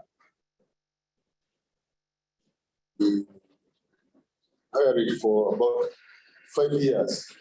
We paid, and then use that land to rear the livestock, goats, rabbits, and even the piglets, and even agriculture purposes. We had 140 acres of land, fertile land, and we paid advance money for 5 years. Now, as we talk, this land has got more than 400 acres, which we use to breed and maybe distribute to the needed. Then rabbits, poultry. Now we bring youth. In fact, now as we talk, we have makeshift structures from Irishes. We have put up structures. We bring the youth from the city around Kampala, those who are jobless, bring them, train them for about 1 month, eating, feeding, but in the morning, we teach them skill, carpentry, the mechanical engineering. So we started this program. We have capacity to accommodate now 200 youth at a go, 100 female and 100 male youth. We accommodate them as we talk now. Now, recent, the owner of the land said, why can't you buy this piece of land? And we're in the process of paying that piece of land. There is a committee to negotiate and see how we can pay that land. Now, the same process, we shall be having 2 birds with 1 stone. One is the skill of those in need. Our youth, whom we are talking about, the girls and the boys, so that they can know how to earn a living and then maybe be saved from this trafficking, seeking abroad, and also maybe recruitment in terrorist activities. At the same time, the process, sometimes you can get some money out of it, because when they do the farming, they don't take the crops, but the harvest can go to the market, and then you get some income for sustaining the programs. So maybe, as you said, you can also look at that. And the government also picked interest, say, oh, this is something good. We can also contribute. Now the National Agricultural Investment NAPS has also contributed. Say, okay, again, we're going to give you cows. We're going to give you ticket for poultry. And even the well-wishers around, because the religious institution can get support from our faithfuls. They can also support these programs, individuals. That could be a beginning of having sustainability. And even that property, the land, if you can put the structure with excess space for renting, can also generate an income. And as we talked, maybe even the facility itself can be rented by different years, as we discussed. If there is a trust owning this property, and then ACRL is as if it is renting, so that this money goes to the trust to maybe this madam. But we have forgotten those people online. Is there anybody online? Thank you, Your Eminence. I want to lend my voice to commend the 2 reports that we have received this morning. We can see the progress that was being gradually made in terms of, establishing more ACRLs in countries where they didn't exist, looking for partnerships, capacity building, etc., etc. I also commend the forward thinking of the finance team headed by the treasurer, to look into sustainability issues. This is very critical for survival of organizations the world over. I want to quickly request that those items, those resolutions on which we didn't take action, for instance, the agreed peace and security, are critical even as we sit today. Luckily, this platform affords us an opportunity to review the strategy, see what worked, what didn't work, and what are those things that we should bring forward for implementation. For a lot of our countries, drought, flood, climate change are serious threats to food security in our countries today. And we don't know for how long this will persist. So it's my humble view that attention to agric should be top on our agenda, going forward. So is peace and security. Two, I also want to suggest that we ask countries to do annual operational plans based on the provisions of the strategic plan. That will help us to measure, progress on an annual basis, and at the end of 5 years, we will be able to record more achievements. But for as long as countries do not key in to the provisions of the strategic plan, then every country will be doing what it deems fit. We do also realize that there will be country-specific peculiarities. Yes, those can be taken care of, but at the level of the implementation of the strategic plan, I think we should have certain commonalities. Two, we can also do midterm reviews of the strategic plan to see whether we are going in the right direction. Finally, I think risk management in the implementation of the strategic plan is also very important. COVID is already a risk. Conflicts present their own kind of risks. So let's identify this and build in our mitigation strategies. Thank you very much. M&E component. Our strategic plan should also have an M&E component to help us measure progress. Thank you very much. Noted, sister. Thank you very much. Because we have run out of time. Yes, I just want to mention that I didn't mention it there. That given the gap that we realized on this agricultural aspect, we actually developed a specific program. Actually, it's a project. It's not a program. It's a project in the Sahel. And my brothers in West Africa, some of them may know about it. But we have developed a project which will be implemented in Senegal, Burkina Faso, and Mali. It's an agricultural project. It's agroforestry. We are looking at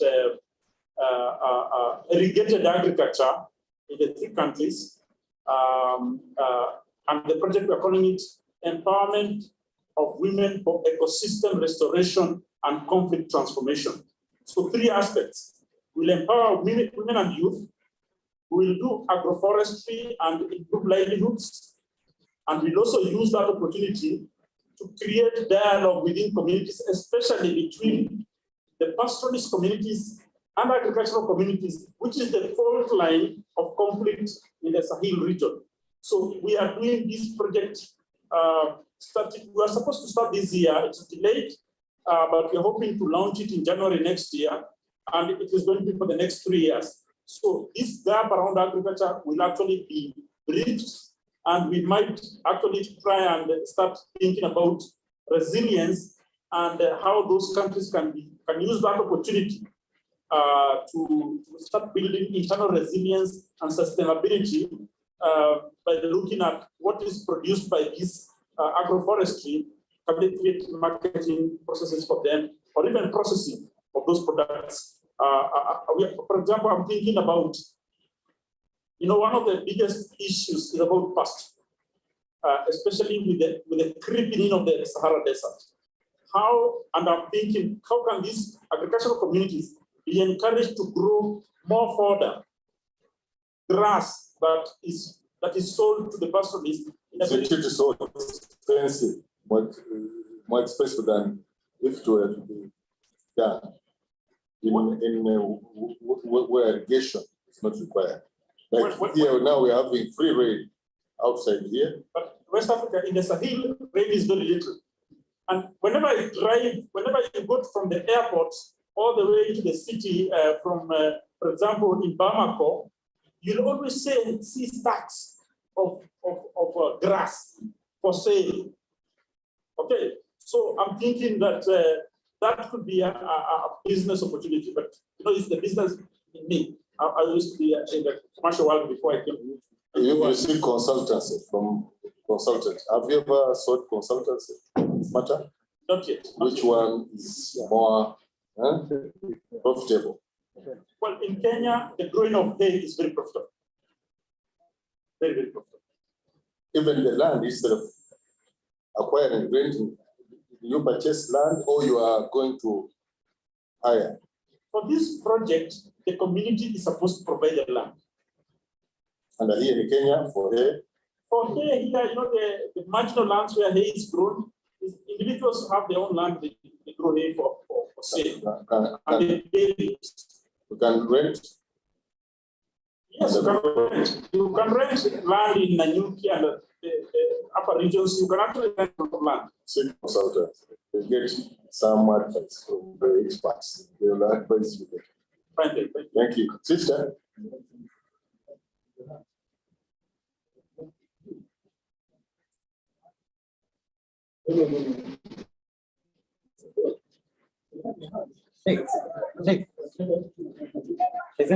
Are you online? Let's give a chance those online. We have isolated them. Polanle Insula. Can you go ahead? You. Thank you. Good morning, all. My name is Dickness Mrs. Bolande Ihesolo. Thank you for all the work plan that you have for women, youth, even in times of finance too. Everything is good and it's in order. But I just want us to quickly look at two aspects. One is education. If we put all these things together and we are not educating our people on the usage, on how to go about it, so that we don't go back to square one. Educating the people in Nigeria, Cardinal Nayeko Foundation is doing a lot, but if we can have others that will join him, it will be very good. It's bringing both Christian and Muslim together for training, and at the end of the year, we will be giving certificates. I have benefited from it. Even other Muslim sisters too have benefited from it. Both Christian and Muslim, we come together, we discuss the issues facing us, how to go about it. But you see, with the population in Nigeria, we are more than 200 million. For one person to be doing this, if we can get others that will join him in the geopolitical zones, it will go a long way. That is, the awareness will be created, because looking at it is from home that all these things start. The problem, we have to bring up our children properly. Insecurity is affecting us in a large extent, because most of the countries are being affected in Africa by this insecurity. You have the Boko Haram herdsmen, you know, you have banditry, all of those things, they are there. But if we can show love to one another, unity, come together, move, your religion will not disturb my own religion. We are giving freedom of religion. You can practice your own, I can practice my own, we will go a long way. On the empowerment, I want to say that it is good to empower youth and women, because the COVID, the lockdown have done a lot of havoc. The little money the women are using to even doing the little, you know, business here and there that they are doing is no more there. So if on agriculture that you have spoken about, if this one can come up, it will be very good. And it should be in, you know, and encourage all the countries to follow suit, so that everything will be in order. Thank you very much. Thank you. Thank you very much. Because of time, we will allow you to speak, but we are run out of time. Thank you for your contribution. I think she's talking about what just told you about programs, the yes council, stealing the youth and giving. They can go back and notice what they have learned. Maybe you can give them one more affected in livestock, where they can give one was affected in the portrait, give them about 200 kids. So I think that is part of contribution. Another contribution I'd like. Yeah, everybody. Thank you, Sister Bolande. Anyone online? Okay. The audience from the audience. Yes. Thank you so much. My name is It's okay. I wanted to also appreciate the report from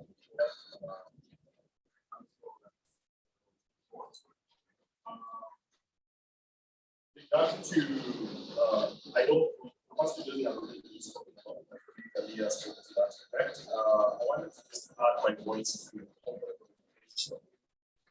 Each time we talk about looking at people to get skills, and I know at the back of our minds we also remember that it's supposed to say only this power, but they forget to tell us this. I know that almost about 50%, I might not be clear on the statistics of the education institutions that we have in Africa, owned by our religious owned institutions. So again, what I would want to address that two items. The first one is, and we make, I know that also component universities are owned by churches, are owned by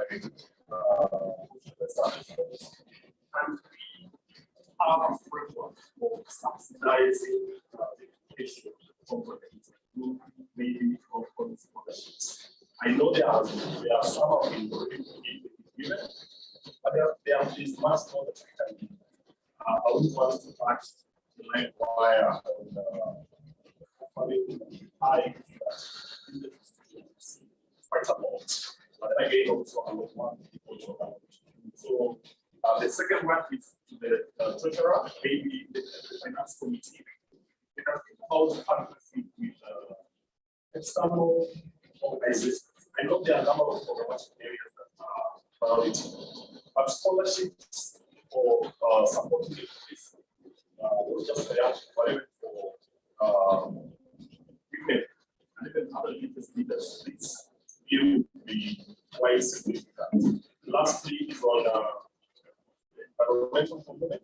If you talk about environmental conservation and forget that it starts with us. And I want to mention those who child any effort to mention that if someone is walking here, they will see just how compliant we are with regard to how we conserve the environment. Plastic was a problem. There's a lot of paper that we have used to print these items. Perhaps maybe I combine that with digitization, so right. They consider as the world is moving at a very fast pace. If we want to consider sharing of these items, the reports, the paper, all that way beforehand. So that also support the global fight, the global awareness on the using emissions plastic. My colleague has left, but we had a comment that I want to make to Benson from ICS on as per 2019, one of the resolutions, the consultation, one of the resolutions passed was on ensuring that they are afraid on within the secretariat. And I remember one of the resolutions was for secretariat. The members of the secretariat to undertake mandatory lessons and also regularly that is the topic that we're going to hear. Instead of that is the topic. Thank you so much for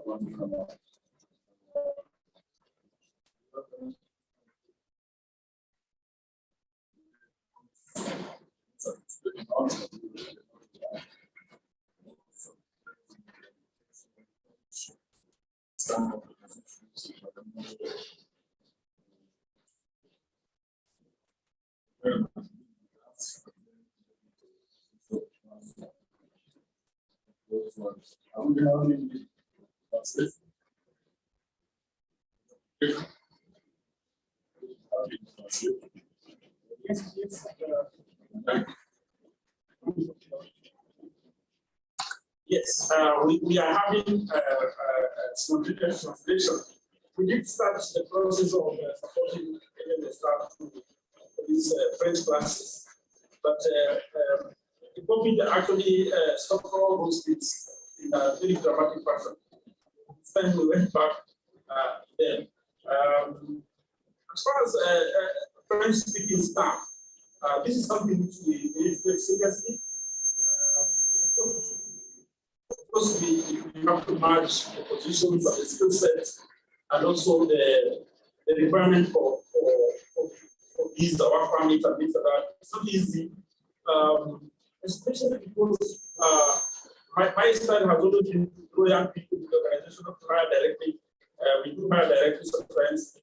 So a lot of opportunities come at the lower level, and then at the lower level, people that come from other countries work at the lower level, and we don't really the organization, but we see what can happen in the future around getting work permits for lower.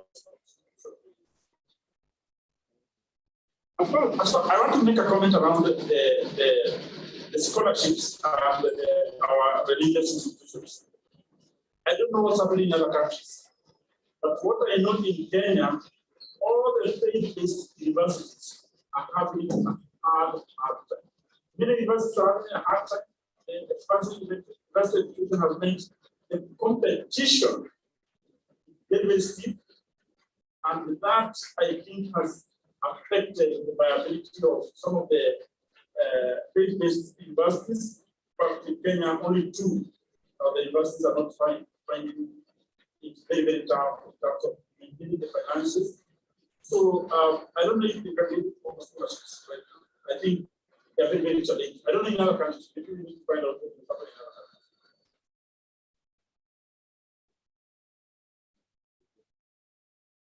in other Thank you. I think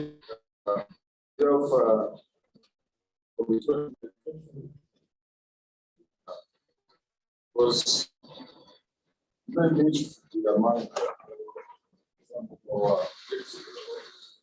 programs. To approach such universities, explain to them the need to sponsor some more, the needed, and the poor who are afraid to do the education so that they are supported. I think there should, in a given institution, there are some provisions for the need.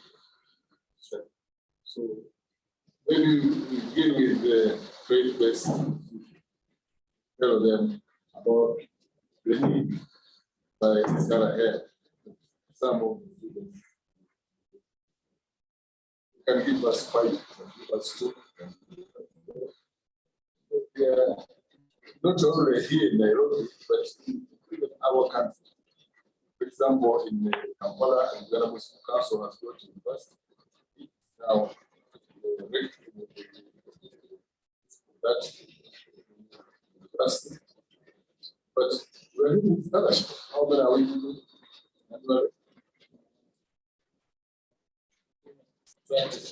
20 scholarships in the field of religious education, but in other specializations, we have very many projects. So we can request that you give us in Kampala some scholarships, whether students are able to come from Nairobi or those within Uganda. I think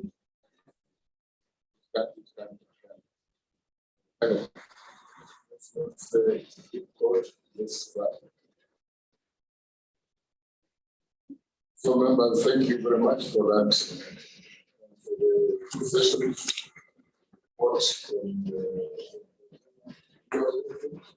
Final word from. Thank you. Yeah.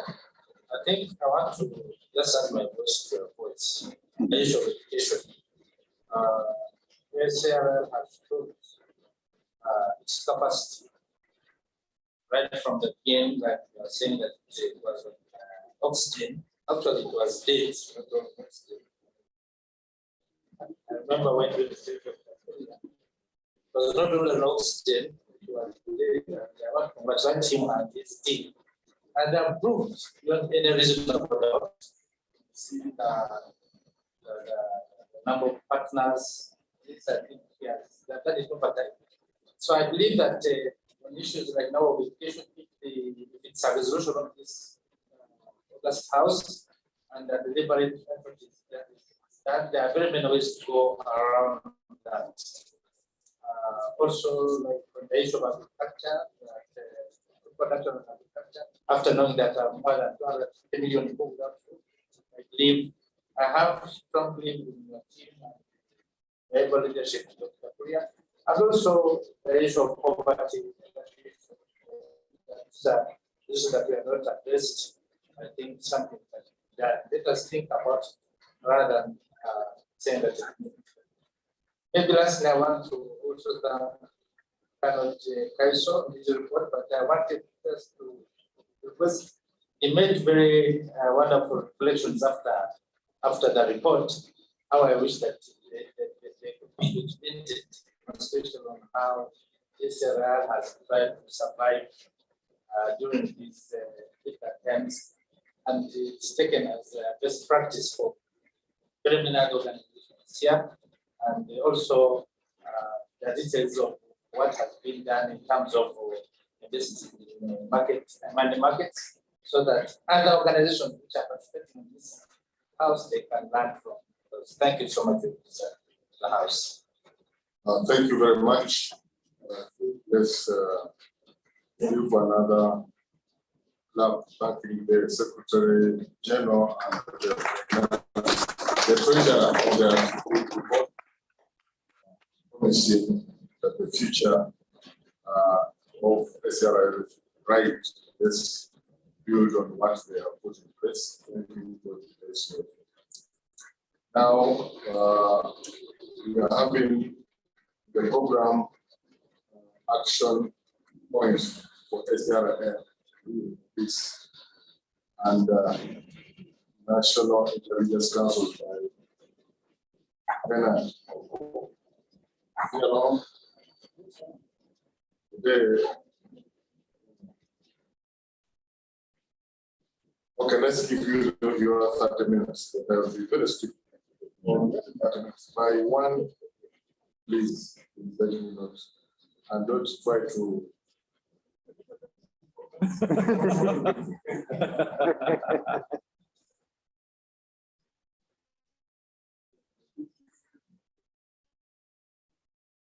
Eminence, sir, thank you so much for the opportunity, and I promise that I will not dare control you. But kindly just allow, if my emotion control you, then it is not me. Thank you so much, and I really want also to thank my colleague, Dr. Korea, and our able treasurer and myself for the presentation. Your Eminence, before I begin this session, I'm going to give guidelines on that. Let me just mention some few things which can also help us.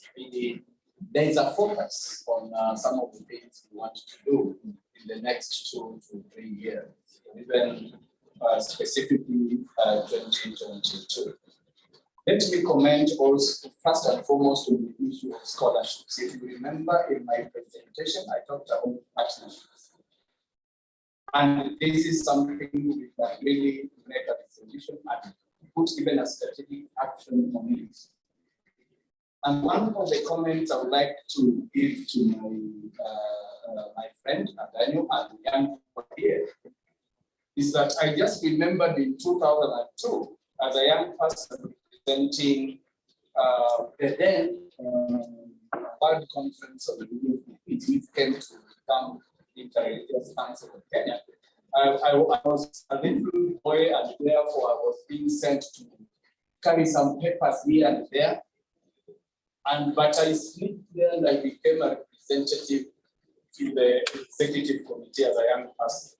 With my determination, I'm here today. So those young people who are in the executive committee, please follow my route. You will become somebody in this world. Thank you so much. But in terms of scholarship, for those young people who are here and those who wish also to do some strategic studies in the area of peace building, conflict resolution, interfaith relations, I welcome you to the Kima Institute for Peace Studies and International Relations. My professor left me with the brochures here, and just as it has been said, the Kima offers scholarships. But even Catholic University offers scholarship. But there are some processes that must be followed. Therefore, these opportunities exist. It's only that maybe we don't know about them. I'll give you the brochures. Dr. Eze left. Another thing, Your Eminence, is how do we, and I think Dr. Kuria has talked about it, how do we as people who have also grown up and who have also been brought up by people who rarely even know our names, also contribute to building the capacity of the young. And some specific studies on training at the Institute, we carry those small or short courses. And by the way, some of these courses are also done online, so you don't have to come and stay alone. But some of these short courses, sometimes they cost something like $180 to $200. And some of us who are trainers there, we use what Hekima pays us to pay for some students to go through those courses. I think between the year 2018 and now, I have sponsored not less than 5 young people to go through this. So those who wish to go through those courses, please, let us have a conversation and let us see how to support this other. The other thing I would like to comment Your Eminence is, and I think my boss here would agree with me, in 2021, we started what we call targeted advocacy agenda. We cannot just do advocacy for the sake of advocacy. And we started with the East African community, where we address the institution and see which package, which committees, or which policy agendas or teams that we can influence. And I would like to speak on this when we are talking about halal or Islamic friendly banking system. For us to do that advocacy, whether it's at the continental or global level, we must understand issues. I think, if I'm not wrong, in 1998, IMF produced a policy document on what we call prudential and standard banking, and it addresses the same issues we are talking about. In 1998, and in that document, it talks about what is called ex post engagement. In fact, based on the fact when we talk about profits and loss. So let us read some of these documents and probably we'll be more aware on how to engage and what policies to implement. Thank you so much for that. And the same thing with the issues of migration. IOM has produced several policy guidelines on how to engage. Some faith leaders or faith institutions, it will be much more better. And I think this is one of the partnerships we are going to engage in 2022 as one of the actions plan we are going to take at the continental level with CAPA and other faith-based organizations. And the people I'm speaking with a lot of authorities. When I see Dr. Kuria doing his head like this, and I'm very happy that it is one thing we are going to pursue. That is one thing we are going to pursue as one of the strategic actions. So let me come to the task ahead of us here. In this session, in the next 20 minutes, we are going to identify some of the key actions that we will be able to engage on. And then we will go to the groups. I think it is better. We will go into the groups.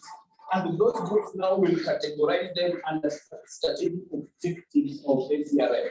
And if it's okay with your indulgence, sir, I would like to add one agenda under the 2022 programming plan based on what we have talked about here. And this could be on the sustainability agenda.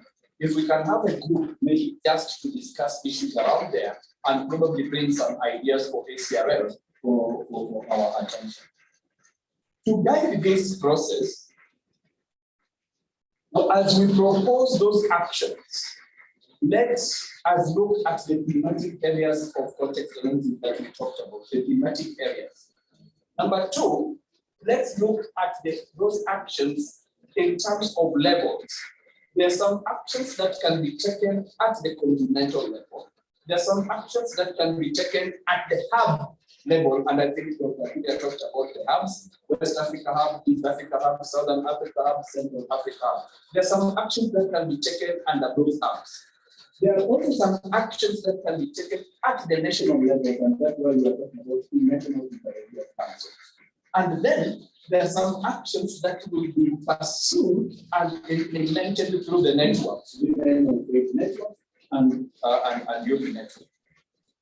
That is the second thing we must consider as we propose these actions. Then there are some actions that are going to be cross-cutting. Once we talk about research and knowledge generation or advocacy, those are going to be cross-cutting, whether it's at the continental, national, hub, or to the level. Then when we are proposing also these actions, we must ask ourselves, what are some of the existing and emerging opportunities? Opportunities can be violence, but violence can also be an opportunity for our intervention and probably streamlining. Opportunities in terms of getting understanding, or opportunities of those environments of increased and leveraging of positive action by different faith communities. So I would like to hear from us and my colleague, Rosila. Rosila Adiago will help me also to capture some of this. So the floor is open. Let us have this discussion. And let us be as big as possible so that people both physically and online can both. Remember what we talk about: the issues, the levels, cross-cutting, and opportunities.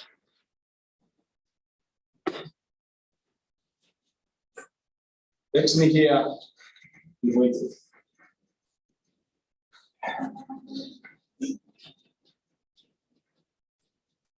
Your Eminence, if I don't hear, can I repeat what I've said? Okay. No, I normally teach, so I think I got that everything is clear. But let me repeat. As we suggest those action points that we wish to pursue in 2022, let us consider 4 things. Number 1, issues. And issues here, the activity can be maybe addressing the issues of social grievances, issues of economics and economic policies, issues of political or governance, or issues of electoral, or even issues of technological, based on the things that we presented when we were doing the strategic plan orientation yesterday. Then, as you suggest, based on those issues, we must also identify whether there are actions that we can implement at the continental level or hub level or national level or networks. We have got those 4 levels: continental action, hub level, what we call sub-regional levels. We are also talking about national levels through the National Interreligious Council, through the religious leaders and religious institutions. But we are also talking about networks. So those are the levels of implementation. So me, like, let me use an example. Me as Aganyo, I would be able to say that one of the things I would like to see happening is strengthening the capacity of young people on electoral matters. And I believe that this can take place at the network and the national level. I see. So suggesting an action and then at the level. And then we talk about cross-cutting issues such as result and knowledge. So I can also say, like me, Archbishop Martin Naboko, I would like to see more research and knowledge generation in the area of migration. And this can be done at the sub-regional level because each sub-region has got its unique places.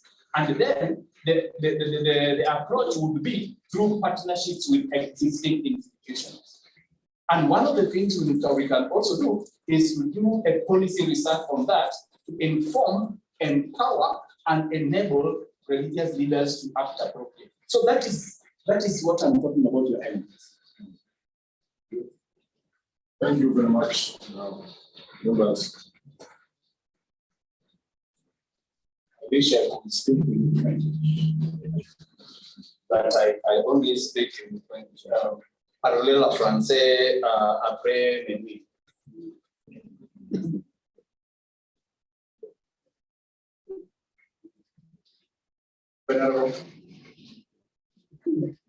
Yes, my brother. Just help me to understand what the difference of that we're talking about in the next session of 22 program plan. Thank you so much for that. What we are doing here is what is called information harvesting. So in the afternoon, it will now be refining in terms of I see it. Also we do, by the way, since Monday, is information harvesting. So today we reach a point where now we are being told that all what we have harvested, this is how we have acted on some of them. Now we are on the cliff. We are now going to planning. Then tomorrow you'll be able to see now adaptation of those planning, and then we zoom off. Okay, thank you. Yes. What do you want from us now? What I want from you, let me. Yes. If I can help the session, for example, we have just talked about the whole issue about education. Yeah. That becomes an action point. The action point is ACRL should explore opportunities of training of young people in partnership with faith-based universities. That's an action point. Yeah. So in planning, we say we are going to try Nigeria and Zambia. We're going to try 100 students. The plan is to sponsor 20 students in Zambia and Nigeria in the next 1 year. Then that is the plan. Yeah. But the action point is, because the discussions have also produced some action points. So probably we should have started by the discussion, what action points has it produced? For example, that education part, I would put is an action point. The agriculture, we have said, the evidence has suggested like we should explore the possibility of renting land and trying some enterprise, social enterprise, maybe in partnership with National Intelligence Council, like has happened in Uganda. Is that an action point? We can debate it. It will be tough. Another action point probably would be what has been discussed is women and how do you ensure the boy child is not left behind in empowerment of young girls. So how do you empower young men? Yeah, so maybe we say we start a process of empowering young men in Africa, starting in Guinea or the plan will be to decide where, but right now is the action point. What action needs to be taken is empowerment of young men. Okay. So that now in the afternoon, now we go to the specifics. The granular bit. Exactly, yes. Yeah. So the thing is action. What actions are we seeing, and especially the resolutions of Abuja. Which actions are we carrying forward? And I can put them forward again. The ones which we missed them. We missed two, as I say, agriculture and poverty. What should happen in those two areas? What are the actions which are required in those two areas? if we are to carry them, or we just drop them completely, we say, okay, this is a new assembly, let's forget about that. Yeah, so yeah, thank you so much, Dr. Korea. Yeah, yes. I wish to know, co-chair, what now and the strategic plan that has already been developed for the next 5 years. How is this exercise going to inform the strategic plan? May I clarify? Yes, what happens is that, as Dr. Korea said, we are going to mention it. So what happens in the afternoon, if you look at your program, in the afternoon, there will be some groups meeting on those specific strategic objectives. Those strategic objectives are the ones reflected in the strategic plan. So when it comes, for example, on the issue of agriculture, let us assume that that's one of the action points. You find that agriculture now will be put in terms of human integral development. So it will be an action point under that strategic objective. Are we together? Are we therefore going to revise or enrich the strategic plan from this document that is already prepared and printed? We are going to enrich it using what we are going to have here to produce the 2022 action plans based on those strategic objectives. Because you see, Mr. Co-Chair, there is a strategic plan that has been printed. Yes. Is it a voted document or we are going to approve it as it is?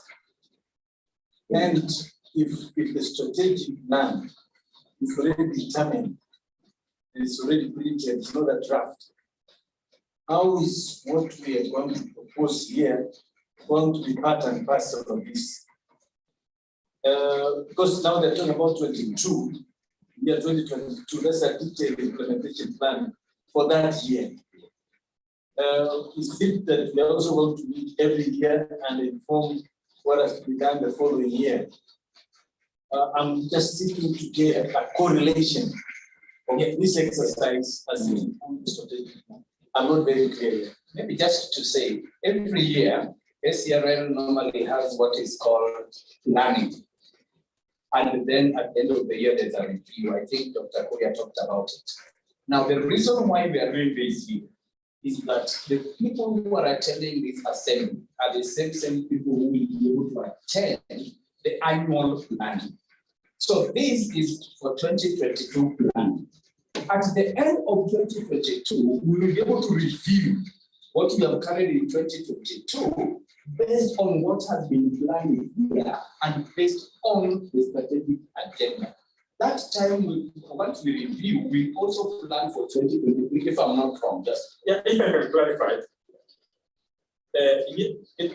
First of all, is to clarify that the strategic plan was adopted by the governing board in May 2019 in Kampala. So it's an approved document. We are not reviewing it. Yeah. It's an approved document, that's why it was published.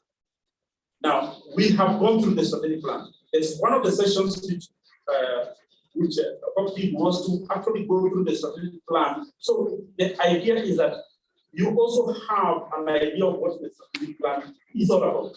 Okay, it's not clear, you have it in your document, so you could have been looked at it. And therefore, when we are suggesting action points, it's based on number one, the review, the report we have given of what we have done since 2017 and what remains. And number two, what is in the strategic plan it was shared, I think, yesterday or the day before yesterday. So out of this and knowing everything and knowing the scanning the environment, what would be an action which we think we should not ignore? The point being, we cannot come to a general assembly, finish it, and you don't advise us concentrate here.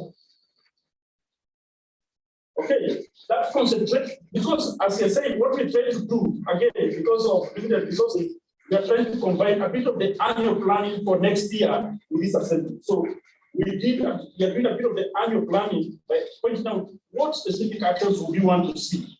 And then the groups in the afternoon will then refine into the annual plan. Some of the people here, some of the people, not all of them, some of the people A subset of this we then review at the end of the year, next year. Okay, so it is supposed to be a gradual process, starting with what we discussed from the day one. So what action point, for example, what would be the action point you would want to see about Ethiopia? We did a lot of thinking and a lot of reflection about Ethiopia. It would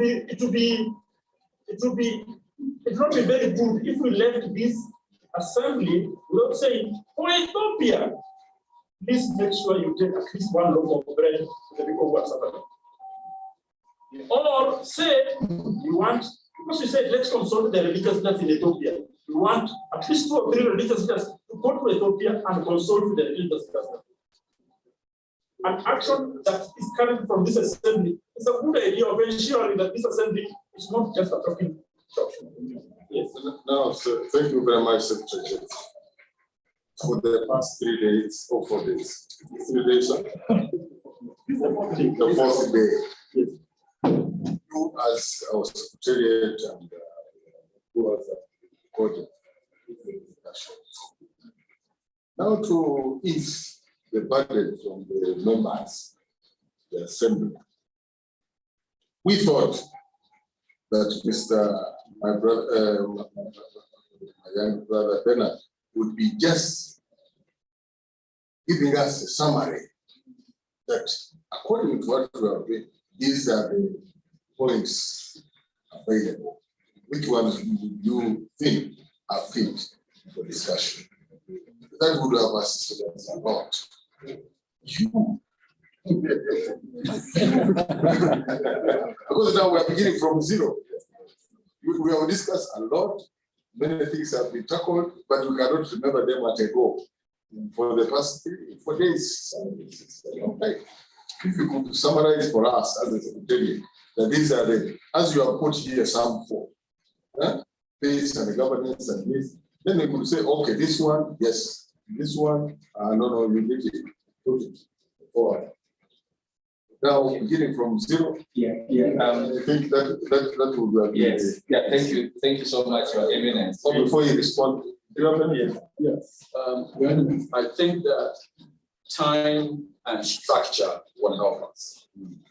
The assembly is the highest body of this process. So it is a policy directing body. It makes policies and gives policy direction.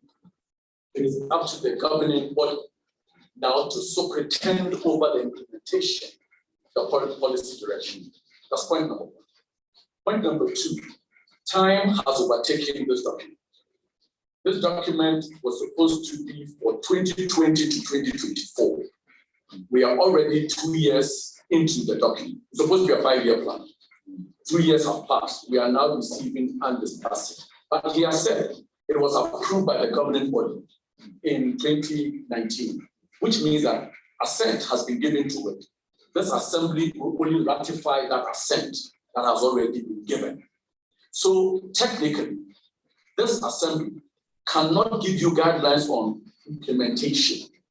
The action planning for 2022 is a secretariat activity, which must then go to the governing board for approval annually, not to the assembly. This assembly, all we will say is that yes, we affirm what is here as a direction for ACRL and its national bodies to go, as the governing body has said. But then when you are doing your annual planning, it goes to the governing body for consent, because it is the governing body that will review your annual plans, and then it comes to the next assembly, which is held every 5 years. Now, this document will end in 2024, but because we are meeting in 2021 or end of 2021, the next plan will be 2026. So if you are not careful, we'll go into the same problem where a strategic plan would have been active 2 years before the assembly. Technically, the assembly approves of the strategic plan as a policy direction for the organization. That's my view. So like the His Eminence was saying, Secretariat, come to us and say, this is what we think we have heard. Do you concur? Yes. Then planning, your 1 week, your 2 days planning, and then you take that plan to the governing board to approve of it, annual planning to approve of it, and then you go home. Better, we'll sit for lunch. Thank you. Thank you. Even this the breakout session afternoon uncalled for. According to what it's telling us, maybe you tell us, as we heard from the report of the Secretary General, that here we have so far failed. So it could be this assembly say, okay, continue. What do you think? Should we remove it? Then see, just a matter of reporting, not again discussing another strategic plan. My agenda confusing. Okay, yes, this is the whole idea. I just had two contributions. One, I thought that with the changes we have seen since the COVID-19, the Secretariat might wish to consider reviewing the strategic plan. The strategic plan is still valid as it is, or it needs to be reviewed now, given the changes that we have seen. Second, make it easy, as somebody has proposed. There was a committee which was already looking at the resolutions yesterday.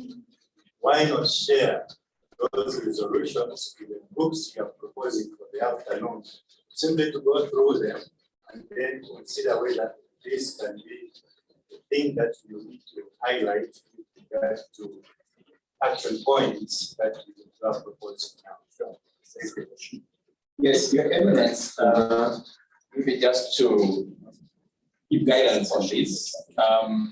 We discussed some of these things with, I discussed with Dr. Kuria, and maybe our thinking is not in conformity with the thinking of the House. Our thinking was that if we get those ideas, we will be able to harmonize them into action. But it seems that the thinking we are receiving seems to be very, very practical. I would like to make a suggestion. Now that the 30 minutes you gave me are also over, I would like to make a suggestion that the Secretariat, the heads of we meet over lunch hour. We brainstorm on some of the things that have come out through since Monday. Then we will not be able to develop specific action plan, but we'll be able to say that from Monday, these are some of the feelings that we are having. And if we are allowed, we'll be able to develop them into specific actions that will be presented by governing board. Thank you very much. And that is the end of that's okay. Thank you very much. Okay, thank you so much. The end of our session. I will thank you very much. Controlled by emotion. Thank you for the presentation. Thank you, members, for your contributions. And with those few remarks from Bernard, let me call off this session, go for lunch, and then in the afternoon, I think we shall have time off because we don't have any business as far as other groups discussions. The groups discussions, group discussions. Not so. Guide us, Secretary General, because now this item is not valid. Valid. Maybe we shall prepare for the group photo. Just we shall be waiting. Ready to well, we take the guidance of the plenary of the General Assembly very seriously, and we accept it to be corrected. Of course, we were trying to hit two birds with one stone by having the General Assembly and planning, annual planning within the same thing. But now it seems it's not going to be possible. What we'll ask, because we still have to do annual planning as a secretariat, and it's very important for us. We'll then ask for volunteers, the people who feel they can volunteer in the afternoon, not as part of the proceedings of the of the assembly, but to volunteer, to help the secretariat in the thinking about the activities for next year. They can then come and then we divide ourselves into 4 groups and do the annual planning that we have intended as. Why not one group so that you discuss issue and issue and finish them? Because you know areas and they can also break it up. Okay, we can one city, not groups. We can, yeah, we can have all the people together. There's no problem. Yes, we can have all the people together. Of course, myself and yourself, we are going on a short trip, so we will not be able to be here. Yes. So you can appoint somebody to chair. No, because it's a voluntary thing. It's a voluntary thing. So it might not be easy to appoint somebody because no, from your staff, somebody to present. Okay. Yeah. Madam will be somebody. Yeah, we're gonna just guide the annual planning process. Who will do it? Madam will be here by what time? By 2:30. 2:30. Yes. Until the photograph. Yes. No, the photograph is now. I'm told by the staff that they are behind there because outside it's still raining and we cannot predict the rain. So we just have the photograph behind here and we finish with it today. Thank you very much. So after that, in the evening, we just rest and then we go to the prayers and tea and then departure. Until when? Tomorrow? Until tomorrow. What time? 10. 10. Yes. Okay. So this one of I had asked, I don't know if Madam Fudu is online. She was having challenges with her internet. Okay, Haley Fudu is online. If she's hearing, because we're supposed to offer prayer in the morning, she's now available now. Prayer for food, okay? Madam Food can. Hello, friends. Welcome. Greetings from South Africa. Greetings from South Africa, dear friends. Yes. Madam, just 1 minute. Okay. You can prepare the closing of the day because we need to come back in plenary.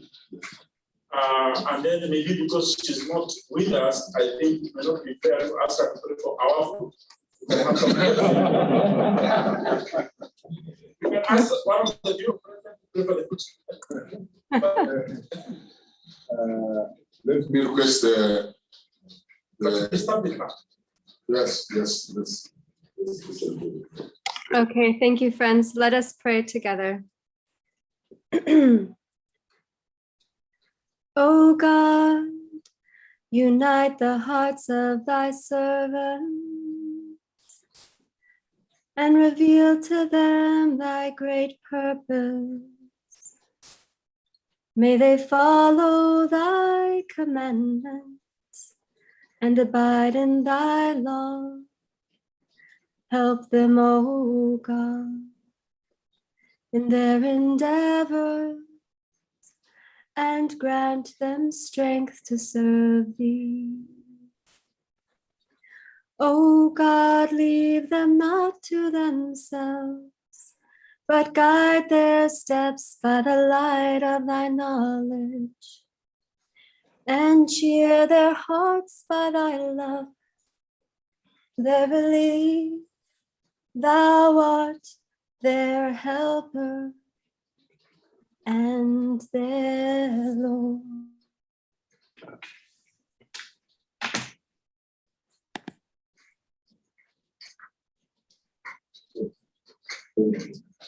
Thank you, friends. Amen. Thank you very much. And maybe for food, just in front of us. For our food.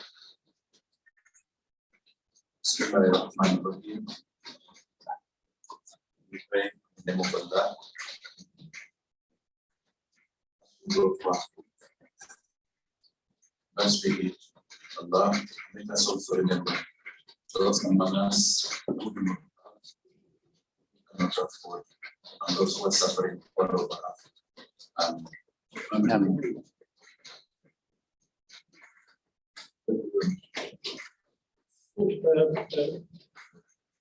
Mr. Chairman, we can ask the people who are online who also want to participate in the annual planning. They're also welcome to rejoin at 2:30 for the annual planning, because we held here. East Africa time, yes. East Africa time. They can also remain and join the colleagues who will be there present for the annual planning. The ones who, this is not part of the assembly proceedings. This is the annual planning for 2022. Thank you very much. Thank you. You can come for the photo.